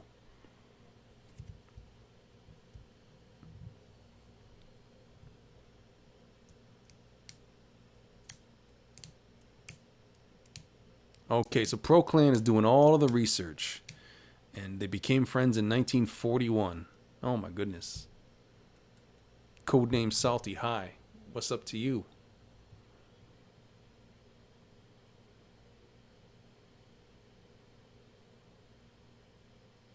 I am Iron Man. No, you're not. I am. Well, I will be when I draw my mustache on. You know what's funny is that anytime I've done Tony Stark or Iron Man at a Comic Con, and I get an eyeliner and I paint, because that's part of my joke, right? Is that I paint the facial hair on instead of gluing on.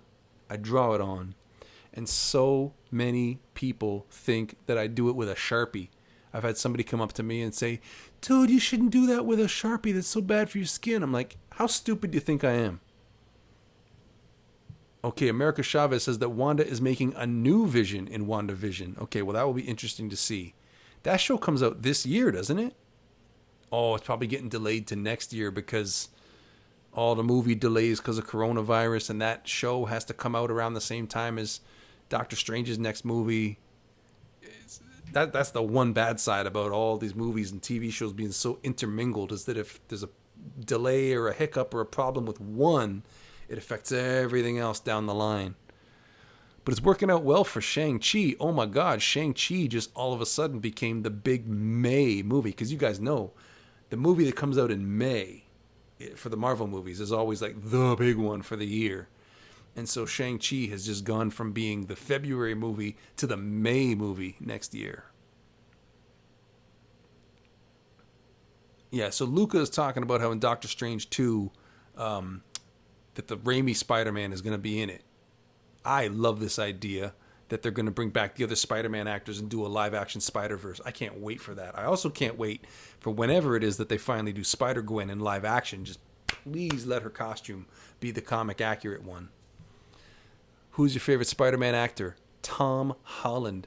The current Spider-Man in the movies, I love it so much. Spider-Man Homecoming is one of my favorite movies. I feel like that is just such a perfect expression of Spider-Man at the same time as being the just most perfect distillation of how you would do Spider-Man for the MCU. That movie just nailed it. That movie is just so right. I don't want to call it perfect, but it's close. Pro Clan, Chris Hemsworth said that the Thor bodysuit for Endgame, he was sweating. Yeah, I bet he was sweating. But at the same time, Paul Bettany, who plays Vision, he's wearing a muscle suit. He did not get that bulked up, right? He's wearing a muscle suit. And I heard about how they had pipes going through the suit with like a cooling liquid in it so that he wouldn't be sweating. So why wouldn't they have done the same thing for the Thor fat suit? Luca thinks Tobey Maguire was the best Spider-Man. Well, that's just like your opinion, man. No, in all seriousness, I get people love Tobey Maguire, and I have a lot of affection for him because of the memories, and I'm sentimental about it, but Tom Holland is like the best. Like those Spider-Man movies with Tobey Maguire, the first two at least, like they're classics in their own right, but we've come so much further since then. Go watch Spider-Man 2 now, and it's still good, but you can tell it's old. Oh, and Heath couldn't see the finished movie. Oh man, I don't know why he brought that up. That's a downer, but that is true. That is true. Like that role took everything he had. And can you believe that movie is 12 years old this year? I remember when 2 years ago it was the 10th anniversary of The Dark Knight, and I remember that and just thinking like, how? Like that movie is still a classic. People still watch that movie. That movie still holds up now. It's 12 years old.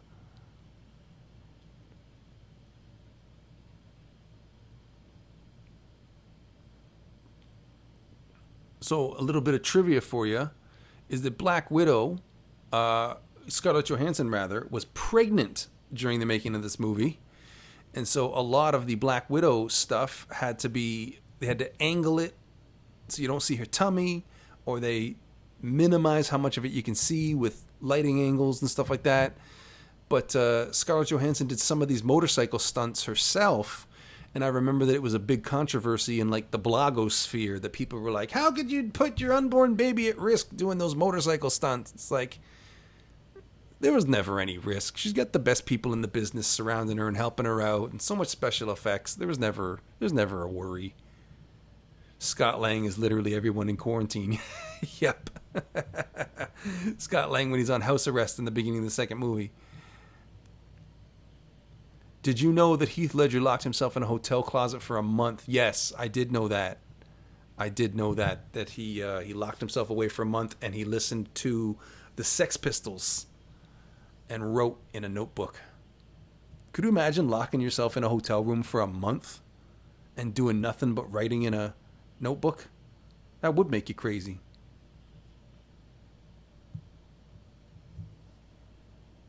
Okay, so Joel says that he's surprised that Doc Ock from Spider-Man 2 is as popular as Thanos because of the portrayal. I'm not sure what you mean, bro. Like, do you think he should be less popular?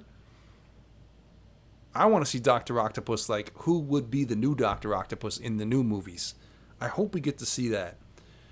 My fear is that they're trying to do Venom for Spider-Man 3. I hope not. Please, God, no. Because where they're going with the Sinister Six. Also, I don't want to see Morbius on the team. Please just give me the classic comic book Sinister Six. Who would that be? It'd be Electro, be Dr. Octopus, Electro, Vulture, Mysterio, Sandman. Oh, I can't think of the sixth one because I'm watching the movie here.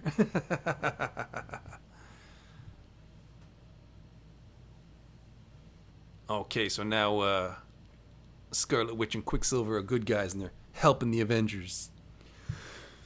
Codename Salty asked, what's your favorite Marvel movie? Somebody asked this earlier and I said that I think I gotta pick Endgame just because of like how monumental it was. But my personal like subjective favorites, the ones that I'm gonna put on when I just want a movie on in the house, it would be this, it would be Iron Man 2. A lot of people don't like Iron Man 2. I love Iron Man 2.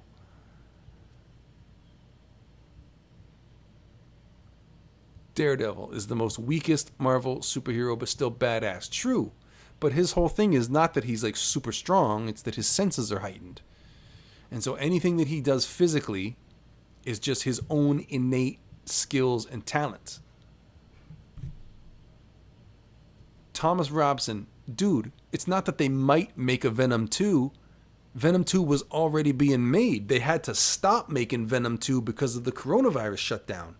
But you could Google it. Like, there's set photos that have leaked, and you can see Woody Harrelson on set in clothes as Cletus Cassidy, because obviously he's going to be Carnage. Luca says, I do have a Spider-Man suit, Sam Raimi. Well, that's pretty cool. Post a picture of it and tag me on Instagram.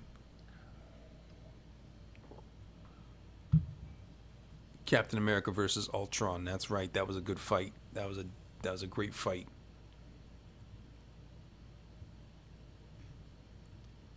Okay. Codename Salty says, I hope Green Goblin makes it to Spider-Man 3. I'll do you one better, bro. I hope that the party who bought Avengers Tower, please tell me that that's Norman Osborn and not the Fantastic Four. Please. Please, please, please. There's rumors going both ways. Some people think that that's how they're going to introduce the Fantastic Four, is that the Fantastic Four buys Avengers Tower and that's who's the new person who inhabits it. But please no.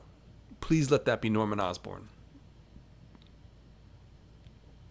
Joel says, I like Daredevil's yellow costume. I do. I know exactly what you're talking about. And I like that one as well.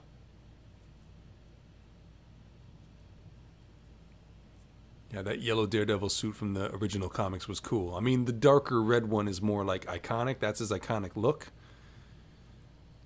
Remember that's the first time you saw that suit in the Netflix show? That Netflix show was so good. Everybody was shocked at how awesome that was. See, I wouldn't go so far as to say that Fantastic Four sucks. I mean, I like Fantastic Four. I'm excited to see the Fantastic Four in the MCU. I just don't want them to be the new people inhabiting that building. I want that to be Norman Osborn. And I want the Green Goblin to be in Spider-Man 3. I want to see the new Green Goblin, mostly because I want to see the Green Goblin and he's wearing a mask, but we can see the face through the mask, right? Like when they did the old Spider-Man movie back in, what was that, 2000? No, 2002. That old 2002 Sam Raimi movie, Green Goblin, he had that stupid mask on, and it sucked because Willem Dafoe's face was so expressive, and he looked so much like the Green Goblin would look. And if you wanted to have him wearing a mask, but his face, you can see it through the mask, like, I'll go there with you. It's unrealistic, but I'll buy it. But back then, they were trying to make it more grounded and realistic, and they didn't think the audience would be able to keep up. So they had to tone it down and give him just a regular old mask, which doesn't make much sense. Like, why would he, if he's that crazy at that point in the movie, why would he take the extra time to craft that mask with the teeth and the mouth? It's silly.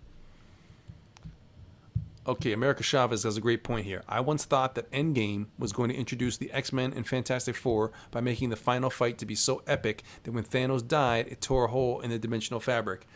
I could see that if they wanted to do it, but at the same time, I could see that they wouldn't do that because you want the introduction of X-Men and Fantastic Four to be huge and not just to have them show up at the end of the movie for a cameo or be part of that big hero fight.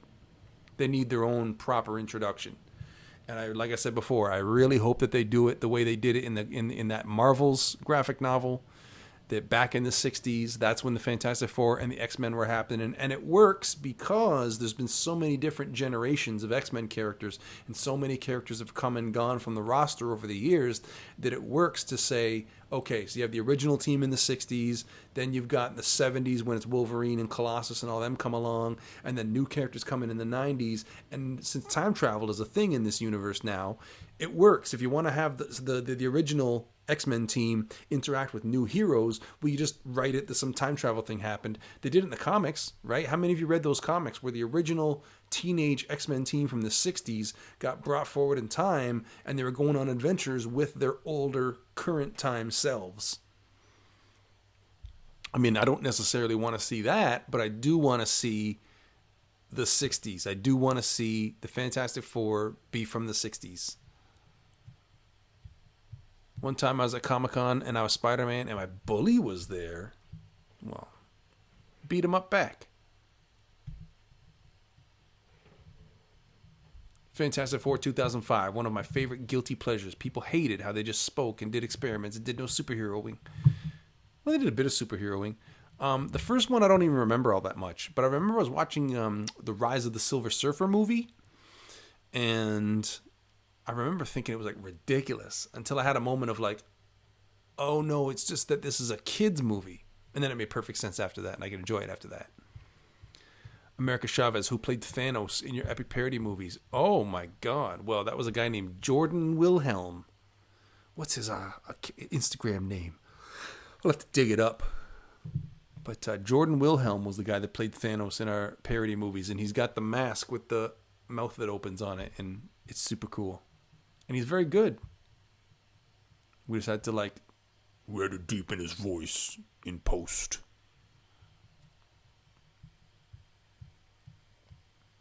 We might see Miles in Spider-Man 3 because his uncle was in Homecoming. Well, yeah, you might. I think if the time ever comes that they do Spider-Verse in live action, I think that's when we'll see Miles. Here's the better question, though. Will we see Spider-Ham in live action? That would be nuts. Tyrone, I love Venom. I hope they make Venom 2. Dude, they're making Venom. We already talked about this. Venom 2 is already being made. It's supposed to be coming out this year. I don't think it's gonna. Who played Rocket Raccoon in your parodies? What are you talking about? That was actually Rocket Raccoon. No, we got a puppet for Rocket Raccoon, and if it was here, I'd show it to you. But it's at the studio, and the studio's across town, and the studio's closed because of the pandemic. Oh, this part was amazing when Thor showed up and brought Vision to life. He's been gone for the adventure for so long, and now he comes in, and boom, he's the reason why Vision comes to life. Now, you gotta give it up for Paul Bettany. How cool would it be? Think of yourself in your job, whatever you do, whatever would be the equivalent, okay? So Paul Bettany is an actor. He's not like a huge movie star or anything, but he's a respected actor, and he gets the job to be the voice of Jarvis. And then 6 years later, they're like, hey, dude, we actually need you to like be on screen and be this character called Vision now. Like, what if the person they got to do the voice of Jarvis was like out of shape? Or just somebody that you wouldn't want to have play Jarvis in the movies. They would have had to have gotten a new actor and have somebody else do the voice. But it just worked out nice that they were able to say, hey, Paul Bettany, you want to put the costume on and be Vision? And he's able to go, okay. This is going to be a thing too, right? So Vision, he mentally thinks to give himself some clothes. America Chavez is, I mean, yeah, I know she meant who played the voice of Rocket Raccoon. I was trying to be funny. But I do. I'm the voice of Rocket Raccoon there. I'm not sure if I'm doing it right, but it's actually kind of funny because if you could ask anybody who works with us at the studio, when I put on the puppet and then I start talking with it, it's like I become a whole other person. I become that character, and he starts telling everybody off.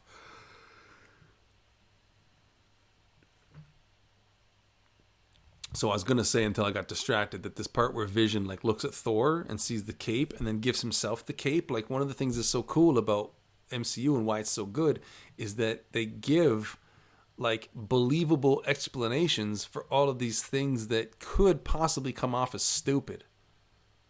Like, why the hell would Vision have a cape? Oh, because he saw Thor and there's something about Thor that made him think I should look like that, so he gave himself a cape.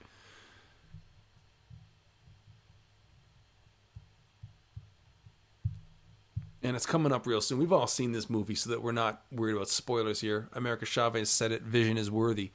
Like, what a great, fast, I don't want to say easy because it would have been hard to come up with it. It's one of those things where it's like, I can imagine when they're writing it, they're like, how do we get the team to trust that this guy is on board? And like how much mental anguish they would have had to go through to come to that idea of, oh, we'll have him hand Thor his hammer and that gets across that he's worthy. And now they know that they can trust him. It seemed to me like it's one of those things where it's like, it was hard to come up with it. And then once you come up with it, you're like, oh, it's so simple. How do we miss it? That's my hunch. No capes. No capes. We actually have an Edna Mode action figure on the toy shelf. I'm looking at it right there. I'm in my dining room and I'm looking over at the living room at the bookshelf, and there's an Edna Mode toy right over there. Tyrone, love your videos. Well,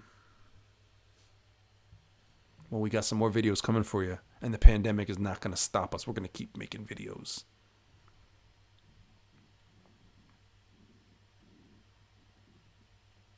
Just checking my dad's message. He wants to FaceTime with the baby, with my little daughter.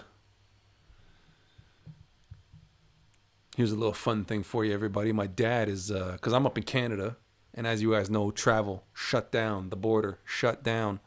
So my dad's down in Arizona, and he's not supposed to be coming back till the end of the month. I wonder when the MCU is going to introduce Sentry. I've not read the Sentry storyline in the comics, but people who love comics, who I am friends with, they hate the Sentry story. They hate Sentry, and they think it's stupid. So they would probably say they hope that it never introduces Sentry. I think Thanos is worthy because he wielded Stormbreaker. I caught that too, and I'm like, was that a mistake? Because obviously he's not worthy. Was that a mistake? I just took it that that's how strong he is, that even though he's not supposed to be able to lift it, he could. Maybe that'll be a thing that one day the brothers will get asked about, why that was, and they'll have a good reason for it. But for me, it's that I think he was actually that strong. You know what, Joel? Having a cape would be cool. I think we should bring capes back. How about after the shutdown is over and we all go back to regular life, we all start wearing capes? America Chavez, FaceTime your dad. Well, I will later. I'm watching a movie with you guys right now. If I was going to turn the movie off, I'd go hang out with my wife and baby first. They're hanging out upstairs. Make sure that we have the time and the space to do the live stream. Ever heard of Hyperion? Yeah, I heard of him. I'm not really too familiar with him. Yeah, America Chavez. Sentry's a fat loser who gains Superman powers for ridiculous reasons.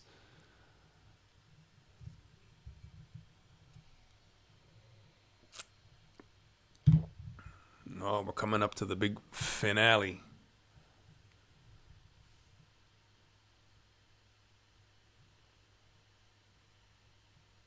Find out what Ultron's been building. Find Romanoff. Oh, yeah, because he's got her kidnapped. I forgot for a second.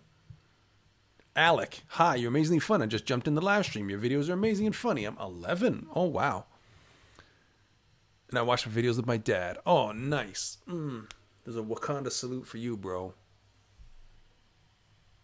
Codename Salty. It would be my dream to ask that question to the Russo brothers. If I had one question, if somebody said to me, you get to ask the Russo brothers one question, it would be the one that I told you before. I would ask them, when Cap got the hammer at the end of Endgame, was that movie planned since Age of Ultron when he was pretending to lift the hammer? When he's trying to lift the hammer, it squeaked.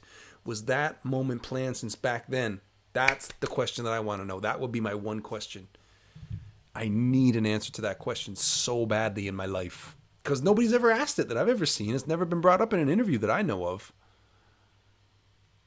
Thanos is not worthy. Stormbreaker is not enchanted. Oh, well, there you go. Thanks, America Chavez. Okay, so obviously, America Chavez is our resident Marvel expert at this point. So, God bless. So apparently the story is that Thanos is not worthy. Stormbreaker is not enchanted by Uru magic. So the worthy to wield Mjolnir rule does not apply to Stormbreaker. Amazing. Thanks for clearing that up. See, Iron Man just landed here, and we notice he's got the circle in his chest in this movie. So he's still got the cool suit that I like. What I really don't like, so every one of these movies has its flaws. None of these movies are perfect for me. But by the time you get to Infinity War and Endgame, and Iron Man's wearing an Iron Man suit that does like the liquid metal thing, like Black Panther, I don't like that at all. For a couple of reasons. Number one, that's Black Panther's thing. Don't take it away from him. One thing I don't like about these movies is when they just treat everybody like they've got everybody else's powers and nobody's special. You know what I'm saying? The other reason why I don't like it is because the whole thing of like the technology and the clink, clink, clink, clink, all the gears turning and the, you know, Tony Stark standing like this and all the machinery putting the Iron Man on him and having to come up with new ways to carry the suit, right? Iron Man 2, when he's got the briefcase that turns into the suit, like all that kind of stuff. That was such a part of the appeal of Iron Man for me. Lucas says, show us your action figures, please. Well, I can't right now because we're set up for this live stream, but you can go on my vlog channel. So this channel you're watching right now is the Sean Ward Show. If you go on the channel that's just called Sean Ward, you will see I've got a video on there where I show off my Spider-Man toy collection, and that's nuts. Okay, this part here when Jarvis grabs hold of Ultron's head and like he's gonna remove him from the internet, like that was nuts. This movie's so brilliantly written. Yeah, it's not perfect, but none of these movies are perfect. This movie's just so satisfying. There's so much action. There's so much good stuff to it. I just tend to like the stuff that nobody else likes. Like Iron Man 2. I love Iron Man 2. But people talk about it like it's the worst of all the Marvel movies. I'm like, you are dumb.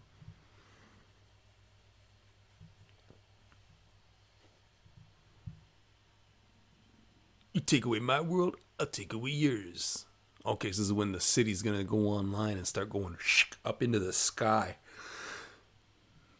Okay, Luca's got to go. Bye. I love Spider-Man. Well, Wakanda salute to you, bro. Joel says, Loki, I have an army. Tony, we have a Hulk. Jack Sparrow, I have a jar of dirt.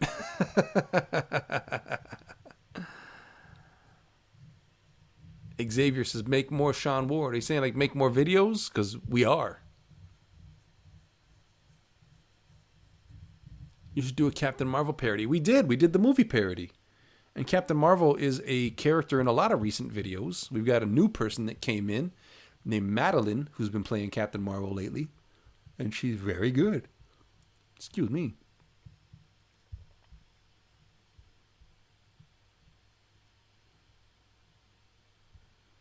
I also heard that part of the reason why Joss Whedon did not continue directing Avengers movies was because the first two were just like so much work that he just he could not bear the thought of doing it again. He did it once, he did it again, and then he's like, I am done. Cast Lion, Iron Man 2 was dope. I like it was important to show there are bigger, badder corporations who would use Iron Man power for evil. Yes, yes. Everything about that movie is cool. The whole thing about the Stark Expo is awesome. The villain Whiplash is cool. The whole scene on the racetrack is one of the best action scenes in any of these movies. Justin Hammer is a great villain. The whole thing with Tony Stark relapsing and because you got the whole thing with from the comics about how Tony Stark struggled with alcoholism in the comics, and so that was a really really cool way to bring it into the movies. I love Iron Man 2, dog. What's my name again? Well, look at the name. It's on screen, dude, buddy. What's my name again? Are you talking to me? Because like, what's this say? It's literally on your screen. I'm not teasing you. I'm just messing with you, bro. I'm trying to fix this lighting situation a little bit because that's giving me a little better. Now go be a hero. There we go. Just fixing my position in the Avengers forest. So we've got looks like about 35 minutes left in the movie. So Ultron's plan, as you know, because you've seen this, is that this city is going to get raised up into the sky, and then he's going to just drop it onto the planet's surface like a meteor, and it's going to be an extinction event for the whole planet. Oh, the get in the tub. I forgot about that. How good that is. Get in the tub, and then he flies out with the tub. That was so clever. Next, people are going to try to say that kid in the tub is Tony Stark. Sorry, Peter Parker. My joke got ruined. You ever do that where you try to say a funny joke and you think it's going to be so funny, but you say a word wrong and it ruins it? I just did that now. Alex says, we can all agree, Age of Ultron is a really good movie. I love the Avengers. I know Spider-Man is not really an Avenger in the comics. Well, no, he is a reserve Avenger in the comics, and he has been an Avenger at different times.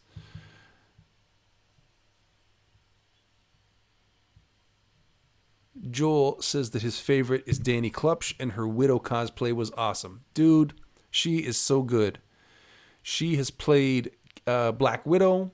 She has played Harley Quinn. And we're excited at all the stuff that she's going to do on the channel. Because, as I've said before, she is a real-life jiu-jitsu champion. And so all that, it's not just like that she knows how to fight. It's not just that she can bring that fighting experience to what she does on the channel. But the fact that she's a champion, a fighting champion, she's had to take on like grown men twice her size, just gives her like an edge. Like there's an edginess to her that comes across in her roles. And she's very, very good. Battle of Sokovia is about to begin. Yes, we are just heading into the Battle of Sokovia. Maybe say we're in it right now.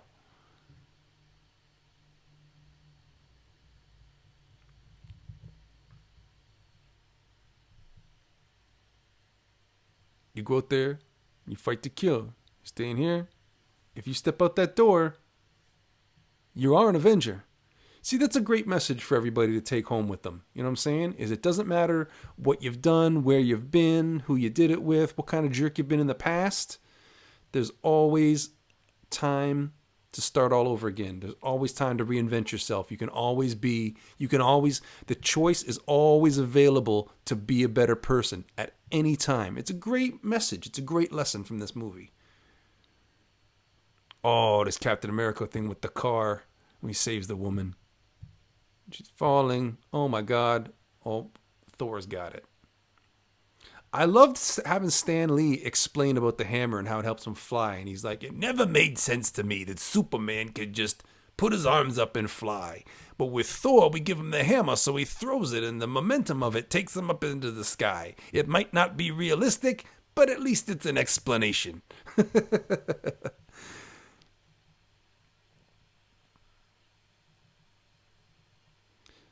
Here's a little nugget for all you people out there is I've actually got a movie script that I'm working on that's about Stan Lee and Jack Kirby and the early days of Marvel Comics. But the difference, instead of real life, is that in my story, it's like a gangster movie.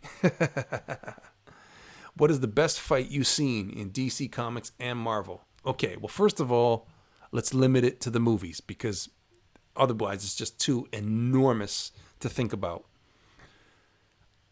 I don't know how you say anything other than the fight at the end of Endgame when all the heroes show up. Like, what's bigger than that? What's cooler than that? What's more awesome than that? But Avengers Endgame, it like transcends. It barely even counts as one of the movies anymore. Okay, this part right here when Black Widow comes out in slow motion and she's doing the magic and she's like ripping up the Ultron robots and whatnot. I know so many women that identified with that. And they just, the strength and the power that she comes out with, they all found it very, very inspiring. So a lot of women started doing... I just noticed something. I just noticed now that her hair is brown in this movie. And even though it's red in the comics and it's red in the rest of the movies, they didn't bother trying to make it red for this movie. They left it brown. How did I never notice that before? Sean, your YouTube for the Spider-Man figures. Yeah, if you just go like youtube.com/myname, SEAN. Here, I'll type it for you. Kringuta. Here we go. youtube.com/Sean Ward. There's the channel, bro.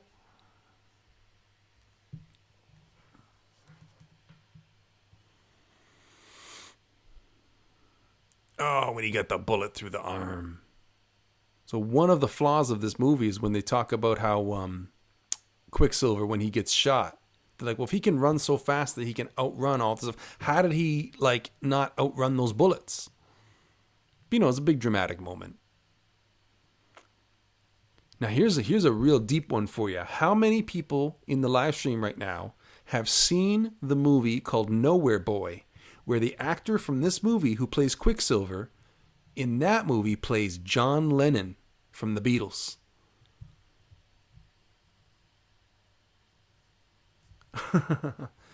Joel says, all right, guys, we're going into World War III. With what? Sean, the flying bathtub. Ali Playtube gives Disney Plus. Yeah, earlier on I was talking about how Disney Plus, I signed up for it like the day it was available. I signed up for it at 5:45 in the morning. It was supposed to be available as of 6 a.m. And I checked it out at 5:45 and it was available, so I signed up then. He should be called Slow Silver. Damn.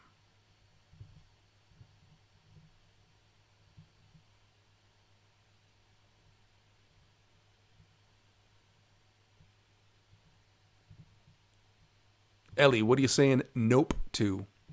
Forgive me if that's a stupid question. I've just been talking about so many different things that I can't remember which one you're talking about right now. Oh, and then he shows up with the helicarrier. That was a great moment. And then not to be outdone by the moment in Captain America, the Winter Soldier, when they had like 3 or 4 of these bloody things. And they all got destroyed.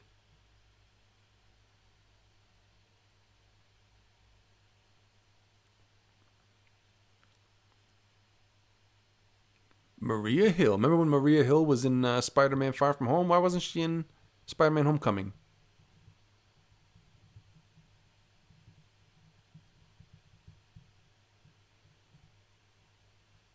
At the time that the Avengers movie, the first one, came out,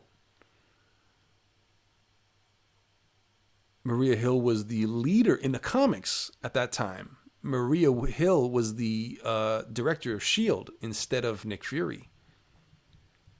And in the comics, she had short hair. Oh, okay, you're talking about the John Lennon movie. Yeah, see, I should have known. I'm dumb. But yeah, you check it out. It's called Nowhere Boy. I think it's from 2010, maybe 2011. But yeah, same actor. And in fact, the actor is married to the director of that movie, and they've got kids together, even though she's like 20 years older than him. They fell in love on the set of the movie. Why a flying bath? Get in the tub. Yeah, that would be me. Xavier's, I'm playing GTA Online. Join me. Dude, why are you teasing me like this? I love GTA Online. It's one of my favorite things to do, especially late at night. After dark, turn all the lights off and play GTA Online. I love it so much, but I don't have time for it anymore because I'm a new dad. I got a baby that's less than a year old. I don't have time for playing GTA Online. So you're playing GTA Online and you're teasing me with it.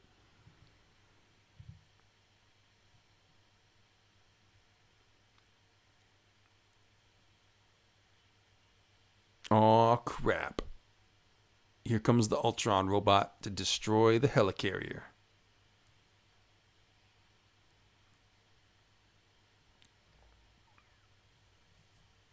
You know, what'd be fun would be to get one of these real life like props from the set of the movie of the Ultron robot and keep it in your house and tell people that it's actually legit a real Ultron robot.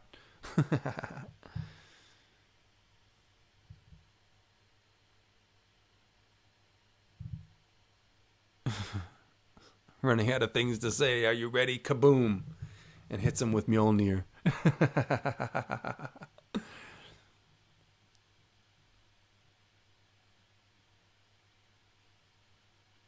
Yeah, there's a part coming up after at the end of the fight with Ultron where it's Iron Man, Thor, and Vision are all shooting lasers on Ultron and backing him up, and he's almost defeated. And my fan joy centers lit up in the movie theater at that part. I was just like, how is this geeky shit? How is this the movies that we're getting now?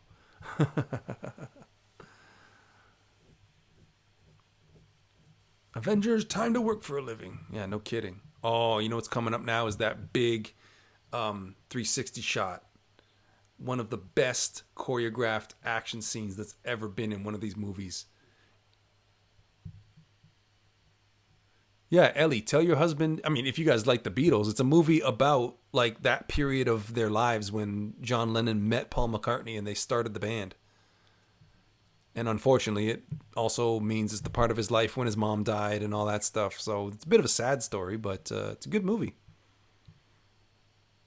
I was such a big Beatles. Well, I'm still such a big Beatles fan that the distributor of the movie sent me a promo package that included a record, a 45 RPM record.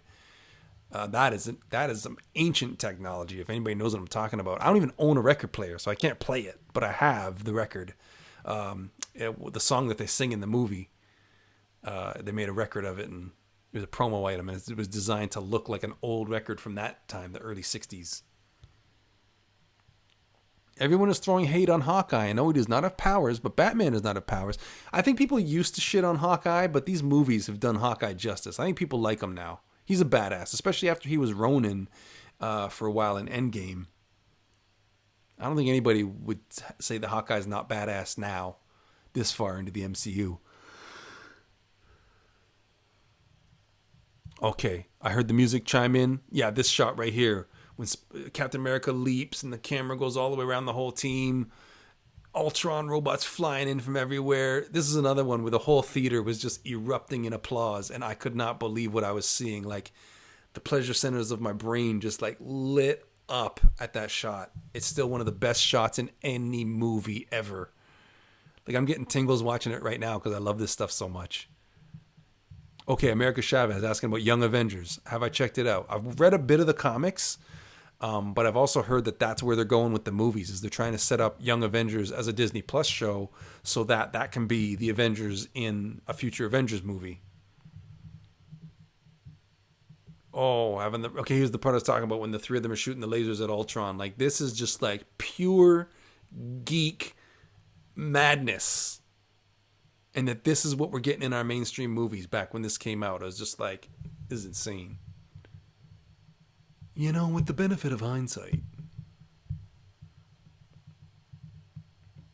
Oh, don't let those Ultron robots off the island. Can't let them. Not even one. War Machine coming at you. Oh yeah, and then he sees Vision. He's like, okay, what?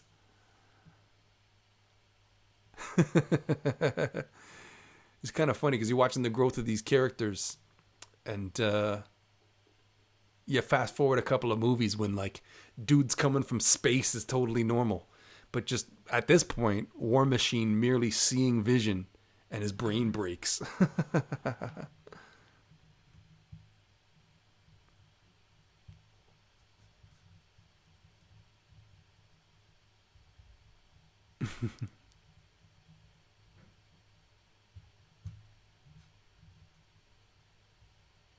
What do you guys think of the accents that the two siblings are doing, Quicksilver and Scarlet Witch? Some people have criticized them. I think they're good. I'm with it.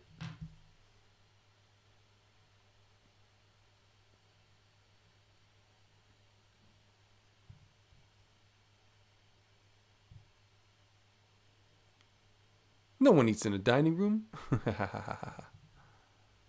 So maybe when they open the Marvel Land at Disney parks, what they should do is they should have a ride where it's actually they could build a model of the city and it could actually go up into the sky and you could actually get saved by the Avengers. That might be a little bit too much technology for the Disney parks. I am looking forward to that Star Wars hotel though. I'm looking very forward to that Star Wars hotel. I've actually already reached out to a Disney Parks travel agent, and I said, "Listen, they've announced that they're going to start taking reservations. It's going to open next year, and they're going to start taking reservations at the end of this year. I'll give you the deposit now if I have to. I just need to be one of the first people to stay there the first night that it's open." I had already made my reservation to go to Disneyland, California for the opening of Marvel Land, but that's this July, and I think the chances of everything going back to normal in time for that to open are looking a little, because even if life is back to normal, I don't know that they're still working on it, right? I don't know if it's still going to open in time, but we'll find out. Alec, when you're talking about your friends hating on Hawkeye, let me ask you this, bro. Are they all really big fans of this stuff? Or are they just sort of like casual fans, just repeating what they've heard a million times? Yeah, you can long type all you want, Alec. You're good. Oh, when the bullets are coming for Hawkeye and he thinks he's going to die, but he don't because somebody else does. I don't want to see it. Oh. Hawkeye being all like, "Oh, you didn't see that coming."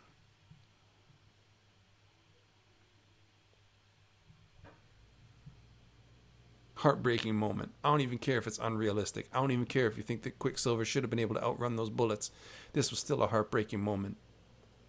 I also heard that this actor did not want to take the role because he was not interested in being one of these actors whose entire life and career is owned by Disney Marvel, until they kind of said, "Listen, dude, we ordinarily don't tell people about these movies until it's time to make them, but we'll let you know he dies in this movie. So all we're asking for is for you to sign up for one movie." And then he was like, "Oh, okay." Because I don't know if you guys know this, but these actors who play these superheroes in the Marvel movies, their contract says that no matter what else they're doing, no matter what else they've got going on, if Disney says, "Hey, we need you," you got to drop everything and go right then. So whether it's for a movie or if it's for a promo appearance on the other side of the world, whatever, Disney Marvel can at any time say, "Pack your things, get on a plane, we need you today." Could you imagine? You got plans with family? Forget it, we need you. You got another movie you're signed up to? Forget it, we need you.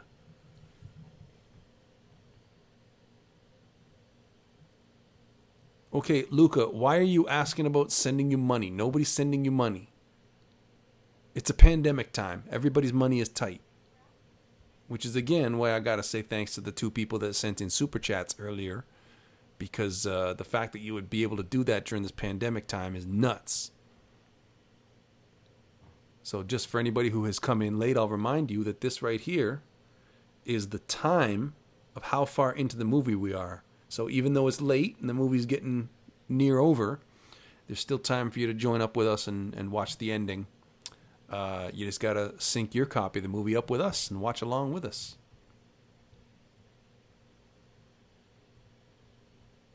Joker MJ says, "Hi, Sean." Well, hello to you. Wakanda salute to you. This is what everybody's getting today, is the Wakanda salute. Or is it the Wonder Woman? It's too bad that they are in different universes, because it would be fun to see Wonder Woman and Black Panther meet and argue over That's my hand thing. No, it's my hand thing. It'd be funny. Well, America, I don't know if it's a matter of caring little for their actors, because I'm sure they take great care of their actors. Like, these people get paid a fortune. Not to mention just the acclaim, the kind of public figure, the beloved public figure that you become being part of these movies. Like, I'm sure the benefits much more than outweigh the drawbacks. But that is still, like, how many of you out there are thinking about, like, what you're doing 10 years out, what you're going to be doing 10 years out? Okay, stop all that, because this is where Vision's coming in to get Scarlet Witch. And he picks her up and they fly away. And it's the first inkling we get that there might be a romance between them one day. But then again, there might not. I mean, we know there's going to be now because of the show. But when this movie came out, you might have been thinking, maybe not, because they change things for the movies all the time.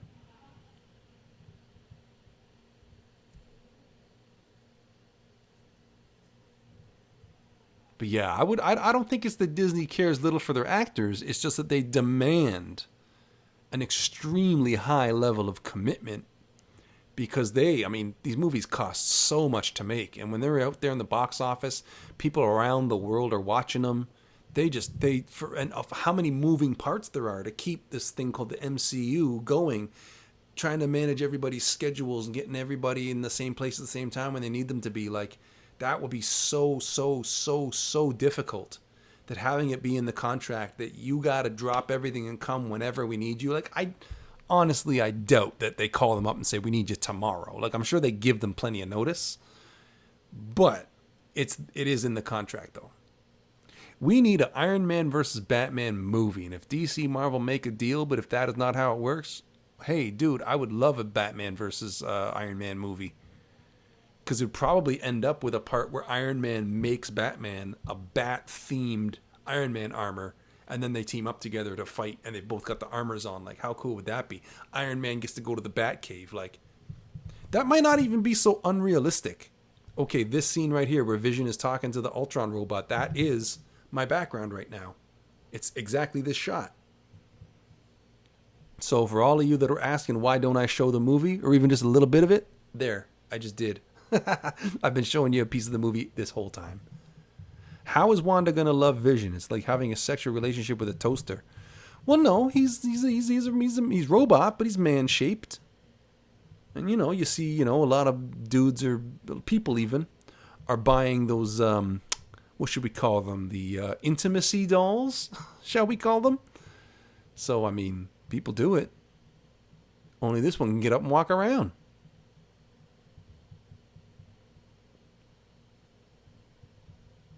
It's a privilege to be among them. I love this line. He says to him, "You are unbearably naive." And he goes, "Well, I was born yesterday." I laughed so hard watching that in the movie. That was so good. Okay, the battle's over. We got this movie coming in for a landing. "You are unbearably naive." Well, I was born yesterday.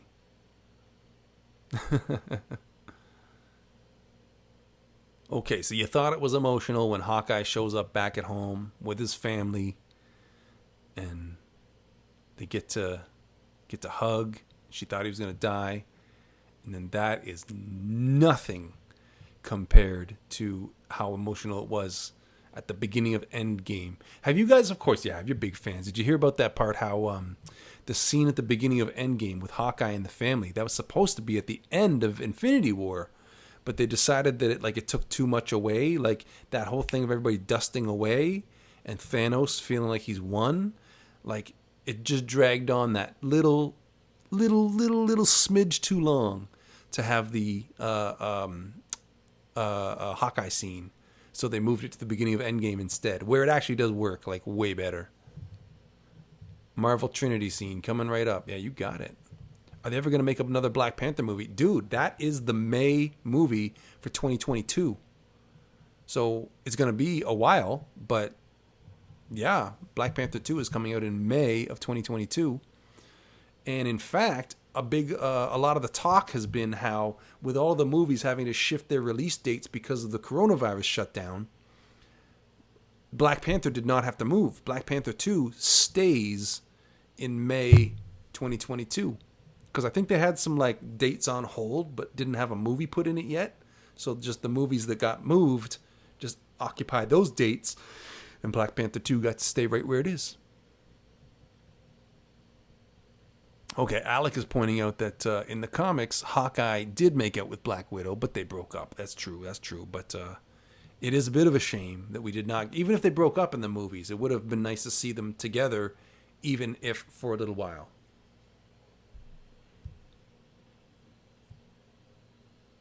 So here's the three of them, Thor, Iron Man, Captain America, walking and talking. And my question still stands. Are they right to how do you trust Tony Stark at this point after what he's done? And they're all being like super affectionate with him. Like, okay, yeah, they conquered Ultron. Ultron's defeated. But still doesn't change the fact that Tony Stark did what he did. And it was this like monumental lack of judgment.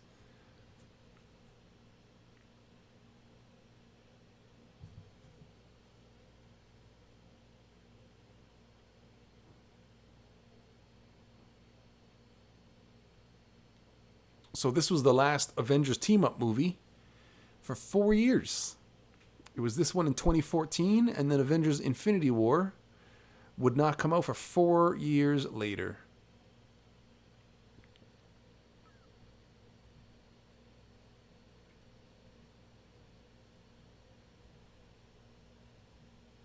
I need to get a remote-controlled car like that. I wish my car did that. Wherever I'm standing, it just kind of comes over to where I am. Door opens up on its own. I get in. Could you imagine a self-driving car if that was real? Well, self-driving car is real, but like how many of us have one? Is what I was trying to say. Like, could you imagine how much more work you could get done? Like me with the video editing. How much more video editing I could do because I'd get in the car and I would do it on my way from here to there. A long time ago, I had to take a bus about an hour to get into the city. And, I would put my phone on airplane mode, and that was like a solid hour to get a lot of work done. Mostly coloring comics back in those days. I was doing a lot of comics back then. And the comics are coming back, y'all. I've been working on it behind the scenes. Gonna launch a comics project real soon. Okay, and this is the new Avengers team. Vision, Falcon, who hasn't been in this movie until now.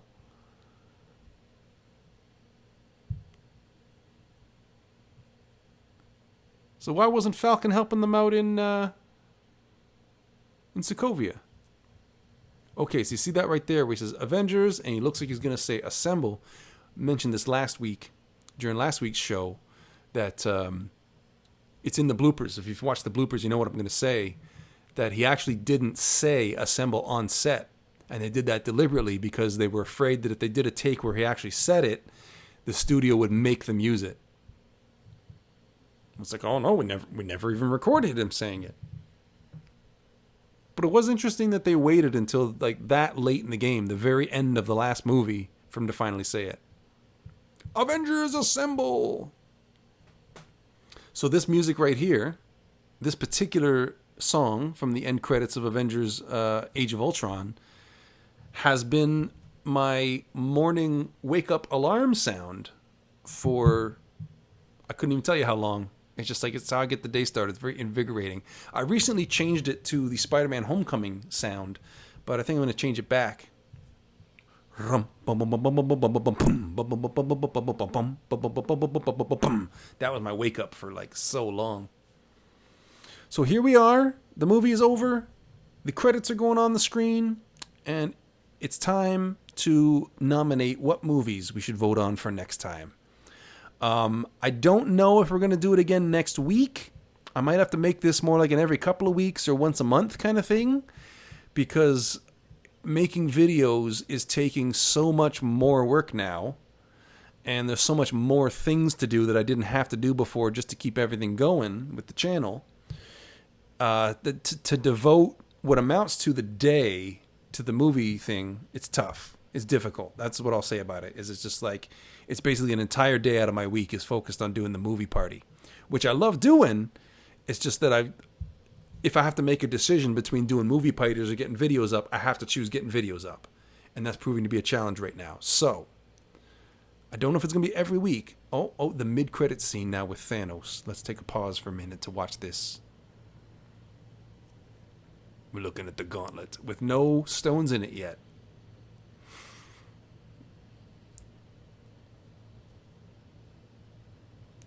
Oh, that was incredible. Seeing that, like, oh shit, what's he gonna do? And then we don't even know what he's gonna do for 6 years. It would take another 6 years before we saw that payoff. Like, the patience. No other movie studio has been able to demonstrate that kind of patience. Okay, Xavier is nominating Sonic the Hedgehog. It's not a superhero movie though, dude. And also, it's brand new on video. It's not out for rent yet. Nobody's gonna want to pay $25 to be able to watch the movie. If they already have the movie, then okay. But nobody is gonna buy it just to watch it with us. Wednesday movie party after dinner. Hey, not a bad idea. Not a bad idea. Change it to the nighttime. Maybe we'll do that. After the baby goes to bed. That's not a bad idea. Maybe I'll try that.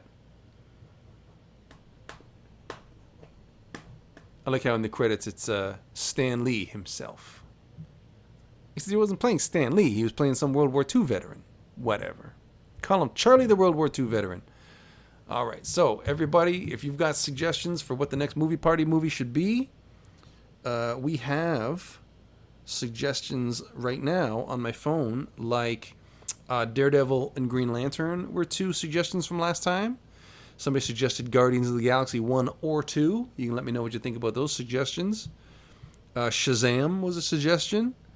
Batman Begins was a great suggestion, but I didn't want to do it yet because we had just done a Batman movie. Batman Returns was the first one we did.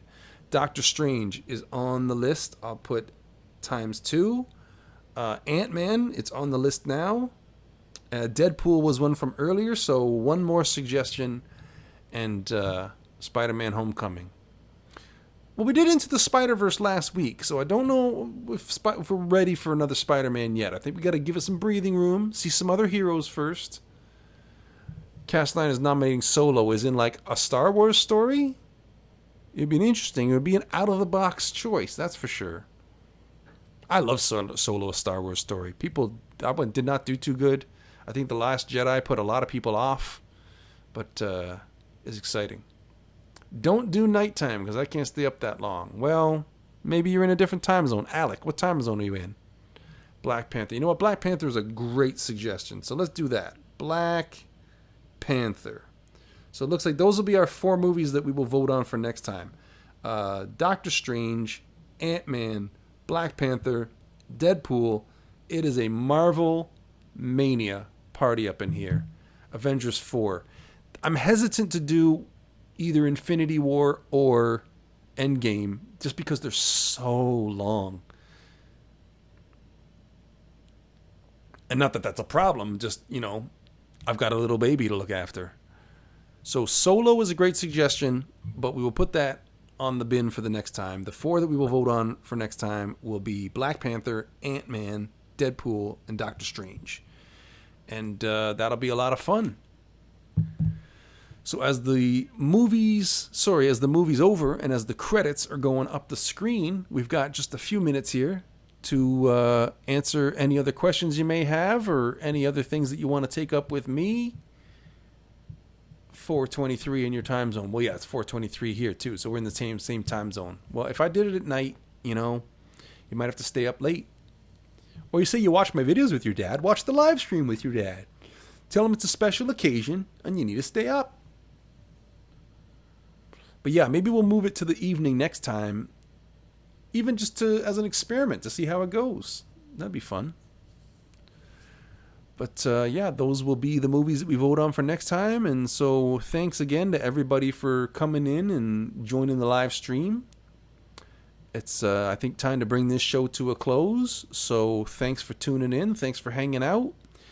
And the new video that was going to go up after the movie, I have to go check on the baby right now. So that might not be till maybe tomorrow morning is when I'll put that live. And that'll give this live stream some room to breathe. So, yeah, watch for that tomorrow morning, the new video. Like I said, it's got Joker, Harley Quinn, Spider-Man, Captain America, some DC versus Marvel action happening. And watch the show's Instagram story for the announcement of what day and what time the next movie party is going to happen. So thanks so much for joining, everybody. This was a lot of fun. Hope everybody's taking care, social distancing, all that kind of stuff. Do you actually have villain underpants? Well, maybe that's something to share on a new Instagram account that I make. I've had an idea for a long time to show off all the awesome underpants I got. Haven't started that Instagram account yet, but you never know. And that'll be for you, Ellie. One day. All right. Thanks for watching, everybody. We'll see you next time. Goodbye.